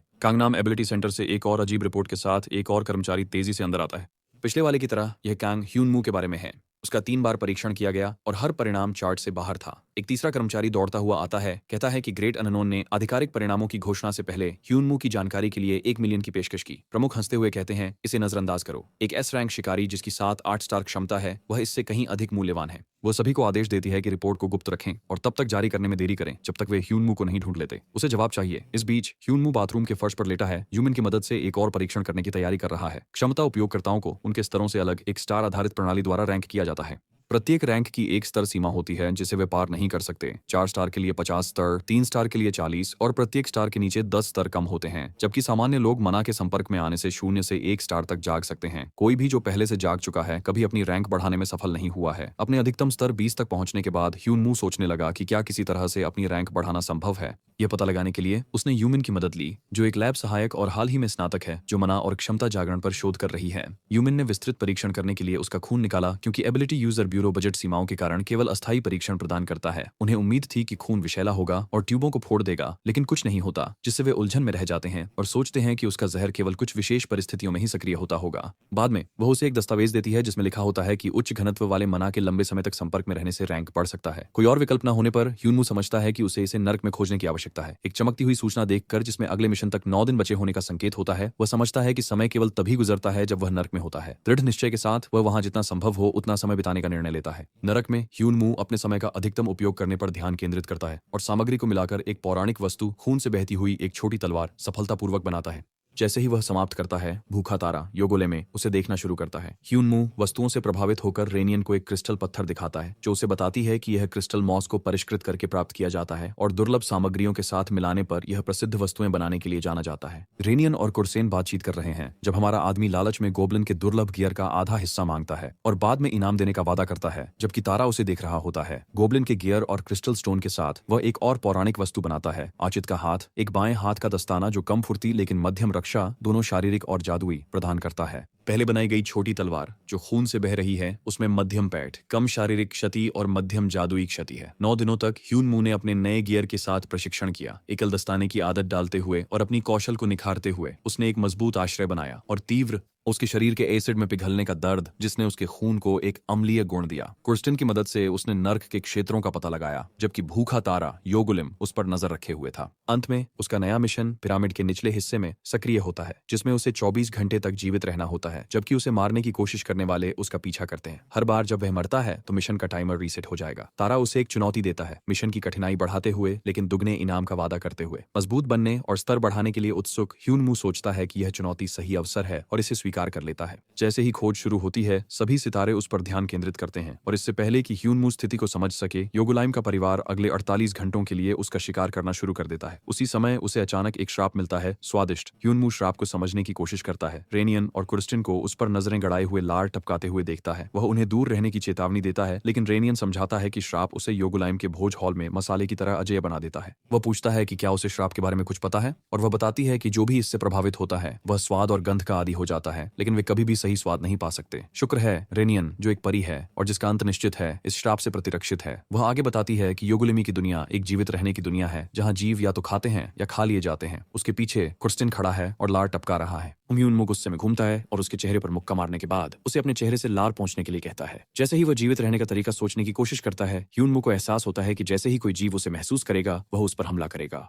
जैसे ही वह रेनियन से कुछ पूछने वाला होता है, दरवाजा अचानक खुल जाता है। मच्छर कमरे में भर जाते हैं और उसकी खुली खुली त्वचा पर चिपक जाते हैं। जबकि ह्यूनमू उन्हें मारता है, वह भ्रमित होता है क्योंकि इस समय मच्छर सक्रिय नहीं होने चाहिए। रेनियन उसे बताती है कि ये मच्छर योगुलिम के परिवार में सबसे निचले स्तर के हैं, सबसे छोटे लेकिन सबसे तेज राक्षस, जिसका मतलब है कि योगुलिम के नियंत्रण में सब कुछ उसे शिकार करने के लिए आ रहा होगा। बाहर कदम रखते ही ह्यूनमू का सामना अजीब कबूतरों के झुंड से होता है जो उसके पीछे पड़े हैं। उन्हें देखकर पहले तो उसे हंसी आती है, लेकिन फिर वे उसका पीछा करने लगते हैं। मच्छरों के साथ मिलकर वह दौड़ने लगता है जब कर्स्टन उसके साथ दौड़ता है और ह्यूनमू पूछता है कि क्या उसके गांव में छिपने के लिए जगह है। कर्स्टन हिचकिचाता है और मना कर देता है, ये बताते हुए कि जन्म दर में वृद्धि के कारण यह भीड़भाड़ वाला है। इस बात से निराश कि उसकी सारी योजना में यह चूक हो गई, ह्यूनमू कराता है जब एक सूचना से पता चलता है कि योगुलिमी अभी भी देख रहा है। वह और कर्स्टन एक चट्टान से कूद जाते हैं, मन ही मन एक निष्पक्ष लड़ाई की कामना करते हुए। जैसे ही वे उतरते हैं और नीचे दुश्मनों को देखते हैं, उसे लगता है कि उसकी इच्छा पूरी हो गई है। मुस्कुराते हुए वह अपनी प्रसिद्ध दस्ताने पहनता है, अपनी खून बहाने वाली तलवार निकालता है और राक्षसों की ओर दौड़ता है। हालांकि उसकी खुशी गायब हो जाती है जब राक्षस उसे तुरंत टुकड़े टुकड़े कर देता है। उसकी जीवित रहने की समय सीमा को सिर्फ 2 दिन बाद रीसेट कर देता है। बेचारा लड़का बार बार घास्ट के हाथों मरता रहता है, हर बार क्वेस्ट टाइमर रीसेट हो जाता है। ये सब योगुलिम की सतर्क निगाहों के तहत होता है जो ह्यूनमू को नाराज कर देता है।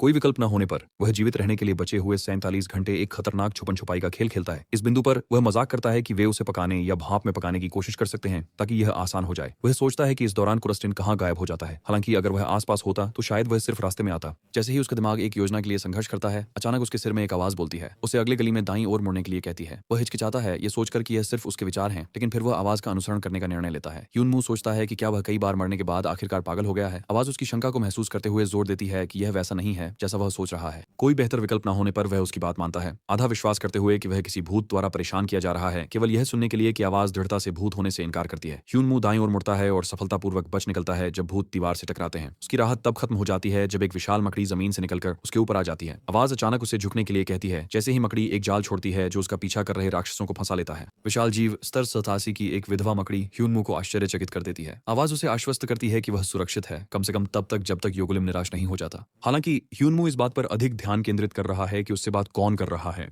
आवाज जवाब देती है कि यह एक ऐसी दुनिया से आती है जहां यहां तक कि तारे भी मौन हैं और कुछ भी अपनी इच्छा से अस्तित्व में नहीं है। केवल एक तारा उससे फुसफुसा सकता है और वह उसके सामने प्रकट होती है, फुसफुसाने वाला तारा मॉन्स्ट्रियल। वह समझाती है कि उसके कार्य योगुलिम को संयोग लगेंगे ताकि वह सच्चाई का पता न लगा सके। मॉन्स्ट्रियल ह्यूनमू को चेतावनी देती है कि वह उससे जोर से बात न करे और उसे अपने मन में रणनीति बनाने का नाटक करने के लिए कहती है। अगर योगुलिम को पता चल गया तो यह उसे नाराज कर सकता है और दोनों को खतरे में डाल सकता है। ह्यूनमू पूछता है कि क्या वह अकेली है जो उसके विचार सुन सकती है, और वह बताती है कि वह केवल तब सुन सकती है जब वह उससे बात करने के बारे में सोच रहा हो। राहत महसूस करते हुए वो पूछता है कि वह मदद क्यों कर रही है। वह बताती है कि योगुलिम अपनी रैंक बढ़ाने के लिए उसे अपने परिवार को खिलाने की योजना बना रहा है। मॉन्स्ट्रियल उसे जल्दी से परीक्षा खत्म करने और उसके परिवार में शामिल होने का आग्रह करती है। उसकी रुचि पर संदेह करते हुए, क्योंकि वह मुश्किल से गोब्लिन्स से मजबूत है, वो पूछता है कि वह उसे क्यों चाहती है। वो बताती है कि उन्हें एक नए खिलाड़ी की जरूरत है ताकि वे वर्तमान में जिस गतिरोध में फंसे हैं उसे बदल सकें और हर कोई इसके लिए योजना बना रहा है। वह जवाब के लिए जोर देता है, लेकिन मॉन्स्ट्रियल जोर देती है कि वह पहले उसके परिवार में शामिल हो जाए, यह कहते हुए कि जो अन्य लोग उसके लिए योजना बना रहे हैं वह और भी बुरा है। देवी प्रेम, पूजा और प्रशंसा की मांग करती है, बदले में ह्यूनमू को प्रेमी के रिश्ते में वही देने की पेशकश करती है। भाई उसके प्रस्ताव के आकर्षण को महसूस करता है जो शक्ति और स्वीकृति का वादा करती है।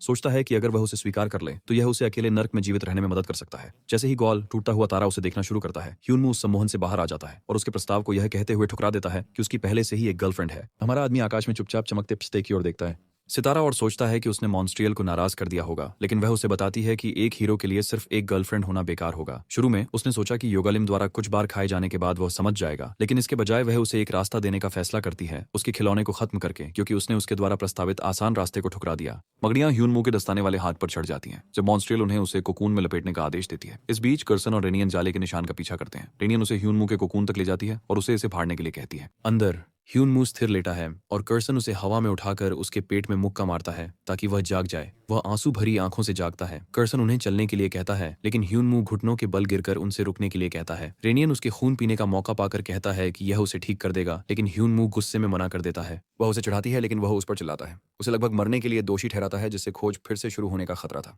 ह्यूनमू अपना ध्यान केंद्रित करते हैं, जालों को साफ करते हुए देखते हैं कि वे कहाँ हैं। एक अजीब ऑर्क स्थिर खड़ा है, मकड़ियों और जालों से ढका हुआ, और वह सोचता है कि ऐसा प्राणी यहाँ क्या कर रहा है। कर्सन ह्यूनमू के बाएं हाथ पर मौजूद वस्तु के बारे में उत्सुकता से पूछता है, क्योंकि उसने पहले कभी ऐसा कुछ नहीं देखा। ह्यूनमू ऑर्चिड के दस्ताने पर छठी उंगली देखते हैं और मॉन्स्ट्रियल के अपने खिलौने को पूरा करने के शब्दों को याद करते हैं। वह अपनी इन्वेंट्री खोलता है और वह वस्तु ढूंढता है जिसकी उसे तलाश थी। रेनियन इसके बारे में पूछती है और वह उसे उस कंकाल की याद दिलाता है जो उन्होंने पहले पाया था, यह बताते हुए कि उसने उससे एक वस्तु चुराई थी। एडमिरल लेन का मोनोकल, एक पौराणिक वस्तु जो उसे मना की कीमत पर वस्तुओं की जांच करने देती है। मोनोकल का उपयोग करते हुए वह अपने हाथ पर वस्तु की पहचान ऑर्चिड के 6 उंगलियों वाले हाथ के रूप में करता है। यह पौराणिक और वास्तविक वस्तु दोनों हाथों पर पहनी जा सकती है और इसके उन्नत आंकड़े उसकी पकड़ की ताकत को 3 गुना कर देते हैं, यह सुनिश्चित करते हुए कि वह जाल के साथ पकड़े गए लक्ष्य को तब तक पकड़ सकता है जब तक वह उन्हें छोड़ने का निर्णय नहीं लेता या दस्ताना नष्ट नहीं हो जाता। उसने पहले कभी किसी वस्तु को वास्तविक वस्तु के रूप में लेबल किया हुआ नहीं देखा है, जिससे उसे यह संदेह होता है कि क्या उसकी पहले से प्राप्त पौराणिक वस्तुएं नकली थीं या यह दस्ताना उच्च श्रेणी का है। मुस्कुराते हुए वह सोचता है कि इतनी शक्तिशाली चीज के साथ जीतना आसान होगा, लेकिन कर्सन उसे याद दिलाता है कि उन्हें जाना है। बाहर घास्ट्स को जमीन में एक बड़ा गड्ढा मिलता है जिसमें एक टूटी हुई पाइप से खून टपक रहा है। एक राक्षस खून पीता है और बाकी उसकी गंध से पागल हो जाते हैं, पाइप में घुस जाते हैं। जब वे इसके माध्यम से जाते हैं तो एक घास्ट जाल में फंस जाता है और एक मच्छर उस पर भोजन करने लगता है, जिससे अन्य राक्षस भी शामिल हो जाते हैं और अपने ही प्रकार को खाने लगते हैं। पता चलता है कि ह्यूनमू ने मच्छर को अपने परिवार के हिस्से के रूप में पुनर्जीवित किया था। वह अपने चारों ओर मच्छरों से घिरा हुआ दृश्य देखता है और उसके दस्ताने से निकले जाले राक्षस को जकड़े रखते हैं। जैसे ही घास्ट अपने ही एक को खा जाते हैं, ह्यूनमू एक और मच्छर भेजता है ताकि चक्र दोहराया जा सके। सुरंग से अराजकता को देखते हुए वह संतोष से मुस्कुराता है, जबकि वह कुछ मच्छरों को अपने ही हाथ पर खाने देता है ताकि उन्हें अपने परिवार में बदल सके। ये मच्छर उसकी बात मानते हैं क्योंकि खोज शुरू होने से पहले ह्यूनमू के प्रयोगों ने दिखाया कि वह परिवार कौशल के साथ केवल सीमित संख्या में प्राणियों को नियंत्रित कर सकता है। हालांकि उसने पाया कि वह छोटे जीवों को बड़े जीवों की तुलना में अधिक नियंत्रित कर सकता था। इसके अलावा जो मच्छर उसके विषैले खून से मर गए थे वे कुछ हद तक जहर के प्रति प्रतिरोध के साथ वापस आ गए, जिससे उसे बाहर के राक्षसों से निपटने का एक प्रभावी तरीका मिला। कर्सन टिप्पणी करते हैं कि यह कितना दुर्भाग्यपूर्ण है कि ये शक्तिशाली प्राणी बिना दिमाग के हैं, जिससे ह्यूनमू गॉब्लिन्स की तेज सोच की प्रशंसा करते हैं कि उन्होंने एक ऐसा आश्रय चुना जिसमें कई निकास हैं, जो उन्हें घास्ट से निपटते समय फंसने से बचाने के लिए पर्याप्त स्मार्ट है। जैसे ही ह्यूनमू को विश्वास होता है कि अगले 48 घंटे इस जगह में जीवित रहना आसान हो सकता है, चक्कर आता है और वह गिर जाता है। कर्सन चिंतित होकर उसकी ओर दौड़ता है। ह्यूनमू को एहसास होता है कि मच्छरों ने उससे अधिक खून चूस लिया है जितना उसने सोचा था। उसे एक नई योजना की जरूरत होगी। कर्सन उसकी मदद करता है जैसे ही वे सुनते हैं कि कुछ जाले के घोंसले को काटते हुए पास आ रहा है।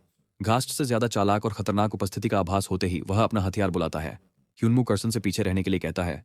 जगह तंग है और उसे लड़ने के लिए जगह चाहिए। अंधेरे से कई जोड़ी हरी आंखें उन्हें घूर रही हैं। जब ह्यूनमू उनकी संख्या का आकलन करने की कोशिश करता है, एक सैनिक वर्दी में आता है, आधा अंधेरे में छिपा हुआ, और उसके पीछे अन्य लोग। जब रोशनी उन्हें प्रकट करती है, ह्यूनमू देखता है कि वे वर्दी में ज़ॉम्बी हैं, जिन्हें भूखे कहा जाता है। सभी स्तर 23। उनका नेता उन्हें हमारे बेचारे आदमी का शिकार करने का आदेश देता है। वह ब्लेड को अपने दस्ताने की पकड़ में लॉक करता है, उसे कवच से जाले में उलझाता है और दुश्मन के सिर पर फेंकता है। खून बहाने वाले ब्लेड की विशेषता उसे अपने खून को सीधे लक्ष्य में इंजेक्ट करने देती है। ह्यूनमू अपनी तलवार निकालता है, देखते हुए कि कैसे ज़ॉम्बी उस पर इकट्ठा होते हैं जिसे उसने अभी अपने खून से इंजेक्ट किया था। उसे फाड़ते हुए नेता गुस्से में जल्दी से अपने सैनिकों को ह्यूनमू पर ध्यान केंद्रित करने का आदेश देता है, जो भागने की कोशिश कर रहा है, और वे उसके पीछे दौड़ पड़ते हैं। सीवर से बाहर निकलते हुए ह्यूनमू थोड़ी देर के लिए ज़ॉम्बियों के साथ तर्क करने के बारे में सोचता है, लेकिन इस विचार को छोड़ देता है। वे अब इंसान नहीं है और पूरी तरह से योगालिम के नियंत्रण में है। हालांकि ज़ॉम्बी ह्यूनमू के समान स्तर पर हैं, फिर भी उनके पास सैन्य प्रशिक्षण है। जब वे गोलीबारी शुरू करते हैं तो एक गोली हमारे आदमी की टांग को छू जाती है, जिससे उनके नेता सैनिकों को गोला बारूद बर्बाद न करने का आदेश देता है। ह्यूनमू को इससे थोड़ी राहत महसूस होती है और वह भागने के बारे में सोचने लगता है। अचानक उसके चारों ओर पिन ड्रॉप साइलेंस हो जाता है। फिर वह अपनी टांग की जांच करता है। उसका खून बहना बंद हो गया है। उसके बाद हवा में भूतों की आवाजें भर जाती हैं। अगर वह अभी भी सीवर में होता तो वह आसानी से बच सकता था, लेकिन खुले स्थान में वह बहुत असुरक्षित है। केवल 46 मिनट बचे हैं खोज के टाइमर पर। उसे पता है कि वह कई बार मारा जा सकता है इससे पहले कि यह समाप्त हो। जैसे ही सभी ज़ॉम्बी सीवर से बाहर निकलते हैं, ह्यूनमू की पुनर्जनन क्षमता उसकी गंभीर स्वास्थ्य स्थिति के कारण सक्रिय हो जाती है। सामने ज़ॉम्बी और पीछे से घास्ट्स के करीब आने के साथ वह अपनी इन्वेंट्री से एक क्रिस्टल पत्थर निकालता है, उसे खाता है और महसूस करता है कि उसका मना पूरी तरह से बहाल हो रहा है। उसकी ताकत। जब दुश्मन पास आते हैं तो वह अपनी प्रभुत्व कौशल का उपयोग करता है, जिससे ज़ॉम्बी उस पर कूदकर घास्ट्स पर हमला करने लगते हैं। उसकी कौशल के कारण ज़ॉम्बी ह्यूनमू के खून की बढ़ी हुई गंध की ओर अधिक आकर्षित होते हैं, जो घास्ट्स से निकल रही थीं, जिन्हें उसकी मच्छरों ने काटा था। उन्हें नियंत्रित करने के बजाय उसने उन्हें बस दिखाया कि जो वे चाहते हैं वह घास्ट्स के अंदर है। अनन्य प्राणियों को चीरते हुए ज़ॉम्बीज को देखकर वह सोचने से खुद को रोक नहीं सका कि क्या मानवता विलुप्त होने से पहले ऐसी ही दिखती थी। अचानक गोलियों की आवाज गूंज उठती है। ज़ॉम्बीज को ह्यूनमू पर निशाना साधकर तैनात किया गया है। उनकी प्रभुत्व कौशल शेष ज़ॉम्बीज पर उनके दूरी के कारण प्रभाव नहीं डालती। ज़ॉम्बीज अपनी बंदूकें ऑटोमेटिक पर स्विच करते हैं और उस पर निशाना साधते हैं। जैसे ही उनका नेता उन्हें फायर करने का आदेश देता है, कुछ अप्रत्याशित होता है। एक ताकत उनके सिर को उनके शरीर से अलग कर देती है। ये कर्सन है जो अपने बॉस को बचाने आया है। उसके हाथों में है विंटर गैदरर की पौराणिक दरांती, एक हथियार जो उसे ह्यूनमू द्वारा इनाम के रूप में दिया गया था, जो पास के दुश्मनों को ट्रैक करता है और उन्हें मारने पर ठंडा कर देता है। ये दरांती कभी मृत दासों विंटर ड्यूक के शिकार कुत्तों की थी। ड्यूक, जो दूसरों को खुद को देखने से नफरत करता था, कभी खुद को नहीं दिखाता था, घुसपैठियों से निपटने के लिए विंटर गैदरर को भेजता था। हालांकि किसी ने उसे नहीं देखा है, फिर भी एक मौका बना हुआ है। कर्सन जब जॉम्बीज का सिर काट देता है तो वह ह्यून से कहता है कि धन्यवाद, बाद में देना, और भी मौके मिलेंगे। अपने समूह के नुकसान से गुस्से में नेता जमीन से एक बंदूक उठाता है और फायर करने की कोशिश करता है, लेकिन दरांती की क्षमता ने बंदूक की नली को जमा दिया है। भ्रमित होकर जॉम्बी का ध्यान भटक जाता है, जिससे कर्सन को उस पर हमला करने का मौका मिल जाता है। ह्यूनमू उसे देखकर सोचता है कि पहले जब भी ह्यूनमू मदद मांगता था तो कर्सन हिचकिचाता था, लेकिन जब से उसे वह हथियार मिला है वह आश्चर्यजनक रूप से आज्ञाकारी हो गया है, स्पष्ट रूप से भौतिक चीजों का गुलाम। जब हमारा आदमी विचारों में खोया हुआ है, एक भूत उस पर झपटता है। वह समय पर बच जाता है, लेकिन और भी भूत पीछा करते हैं जब तक कि जॉम्बी उन पर हमला नहीं कर देते और भूतों को खाने लगते हैं। क्षेत्र का निरीक्षण करते हुए ह्यूनमू को एहसास होता है कि जॉम्बी की संख्या दोगुनी हो गई है और उसकी मना कम हो रही है। वह अधिक समय तक प्रभुत्व बनाए नहीं रख सकता। तभी मच्छरों के झुंड उसके खून से आकर्षित होकर और रात के गिरने के कारण उन्माद में आ जाते हैं। मच्छरों से खुद को बचाने के लिए ह्यूनमू एक मकड़ी के जाले का पोंचो पहन लेता है जो उसने बनाया था, जबकि जॉम्बी और घास्ट मच्छरों से घिर जाते हैं। निकट युद्ध की अराजकता में प्राणी मित्र और शत्रु में फर्क नहीं कर सकते। ज्यादातर दुश्मन दरांती से जमे हुए हैं, इसलिए उसके पास समय समाप्त होने तक टिके रहने का असली मौका है। वह हर दुश्मन को खत्म करने के बजाय 48 घंटे तक जीवित रहने पर ध्यान केंद्रित करने की कोशिश करता है, लेकिन वह अपनी सतर्कता खो देता है। पास के एक जॉम्बी ने उसकी टांग पर काट लिया। युगलिम मजे से देखता है। वह उसका सिर कुचल देता है, लेकिन काटने से पहले ही खतरनाक खून बहने लगा है। ठीक होने के लिए वह अपने मच्छरों को बुलाता है ताकि वे खून खींचकर उसकी मदद कर सकें। जैसे ही मच्छर उससे बहुत ज्यादा खून चूस लेते हैं, ह्यूनमू के मुंह से चीख निकल जाती है और वह गिर जाता है। कास्ट्स उस पर हमला करने लगते हैं और जैसे ही एक तेज नुकीले पंजों के साथ झपटता है, वो टूट पड़ता है। उसकी बाह को एक पागल जानवर की तरह फाड़ देता है। उसके दांत तेज हो जाते हैं, त्वचा फट जाती है। हमारा मुख्य पात्र जंगली हो जाता है, उन्हें एक उन्मत्त फ्रेंजी में चीर देता है। एक और भूत ह्यूनमू पर झपटता है। वह उसकी पीठ पर कूदता है और उसके चेहरे को जोर से पकड़ता है, उसके मांस में काटता है। भूखे का खून उसके साथ मिल जाता है। जहरीला खून उसकी क्षमताओं में एक नया गुण जोड़ता है, मध्यम विषाक्तता के साथ कम अम्लता और अप्रभाविता। उनका खून पीने से उसकी ताकत 30% तक बढ़ जाती है, जब तक कि यह पूरी तरह से समाप्त नहीं हो जाता। लेकिन यह तीव्र भूख पैदा करता है, किसी भी भोजन को तेजी से जलाता है और खाली पेट पर यह उपयोगकर्ता के अपने शरीर को खाने लगता है। यह कौशल उसकी ताकत को उसके अपने शरीर को जलाकर बढ़ाता है। ह्यूनमू अपने हाथ को पतला होते हुए देखता है, कोई खून नहीं बचा। उसका शरीर खुद को खा रहा है, क्योंकि इस समय उसके पास खून की कमी है। भूख जोर से लगती है, जैसे उसका पेट उसे जिंदा खा रहा हो। वह एक जॉम्बी का सिर अपने हाथ में कुचल देता है और अचानक 3 सितारे, विजयी सितारा अर्दान, फुसफुसाता सितारा मॉन्स्ट्रल और भयानक सितारा अगुस्ट्रो उस पर ध्यान केंद्रित करते हैं। अब जब उसने असली ताकत का स्वाद चखा है, ह्यूनमू समझता है कि सितारे कैसा महसूस करते हैं जब वे लोगों को पीड़ा से कुचलते हैं, उनकी अधीनता को मजबूर करते हैं और फिर ऊपर से उन पर नजर डालते हैं। अपने खून से सने ब्लेड को पकड़ते हुए ह्यूनमू सितारों का मजाक उड़ाता है, उन्हें उसे जज करने की चुनौती देता है। वह जोर से दहाड़ता है, अपनी सारी शक्ति इकट्ठा करता है और दुश्मनों की भीड़ में घुस जाता है, ब्लेड उनके शरीर के बीच से काटता हुआ। लेकिन एक भूत उसके चेहरे पर जोरदार मुक्का मारता है, उसे जमीन पर पटक देता है।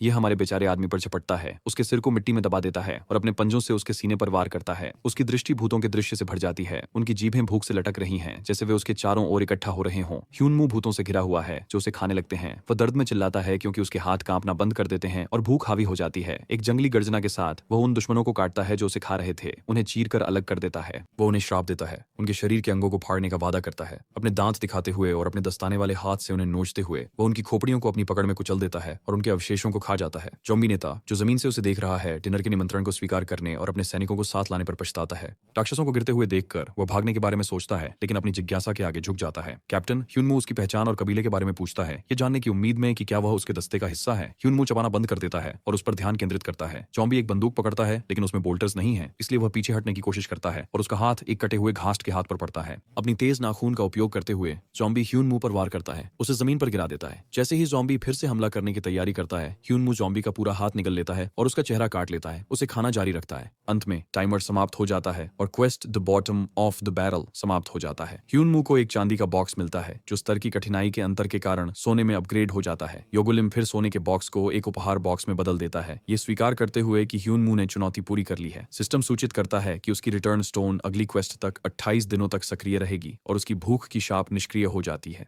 थका हुआ ह्यूनमू जमीन पर लेट जाता है, जैसे ही उसके आसपास का क्षेत्र चमकने लगता है और एक सूचना पॉपअप होती है जिसमें बताया जाता है कि उसने एक टुकड़ा अवशोषित कर लिया है। सूचनाओं को देखते हुए ह्यूनमू का पेट भूख से गरजता है। वह चारों ओर बिखरी हुई लाशों को देखता है और सोचता है कि उसने क्या किया है। हालांकि उसके पास अभी भी कुछ समय है, उसे लगता है कि वह भूख से मर सकता है। अचानक एक तुरही की आवाज सुनाई देती है। उसने सोचा कि वह समाप्त हो गया है, लेकिन लगता है कि अभी और भी कुछ बाकी है। अजीबोगरीब राक्षसों का एक समूह झंडे ऊंचे उठाए विभिन्न संगीत वाद्य यंत्र बजा रहा है। उनमें समुराई जैसे प्राणी हैं और एक आकृति जिसके चेहरे पर काला कपड़ा लिपटा हुआ है एक विशाल राक्षस के ऊपर बैठा है, उसकी लगाम पकड़े हुए। वह प्राणी एक कारवां चला रहा है जिसे और भी शक्तिशाली प्राणी खींच रहे हैं, जो गाड़ी की रक्षा करने वाले ज़ॉम्बी या घास्ट से कहीं अधिक श्रेष्ठ हैं। ह्यूनमू जिज्ञासा पूर्वक देखता है जब कारवां को जमीन पर उतारा जाता है। एक आवाज कारवां के अंदर से आती है जो ह्यूनमू की प्रशंसा करती है कि उसने पूरी तरह से तैयार न होने के बावजूद दुश्मनों को हरा दिया। बोलने वाला एक लंबा धूसर चमड़ी वाला प्राणी है जो सुनहरे आभूषणों से सजा हुआ है। संतोष और आलस्य का कवारो, स्तर 118। कवरो ह्यूनमू के जीवित रहने से प्रभावित है, विशेष रूप से उसके निम्न स्तर के बावजूद, जो उसे भूखे सितारों के उसके प्रति जुनून को समझने में मदद करता है।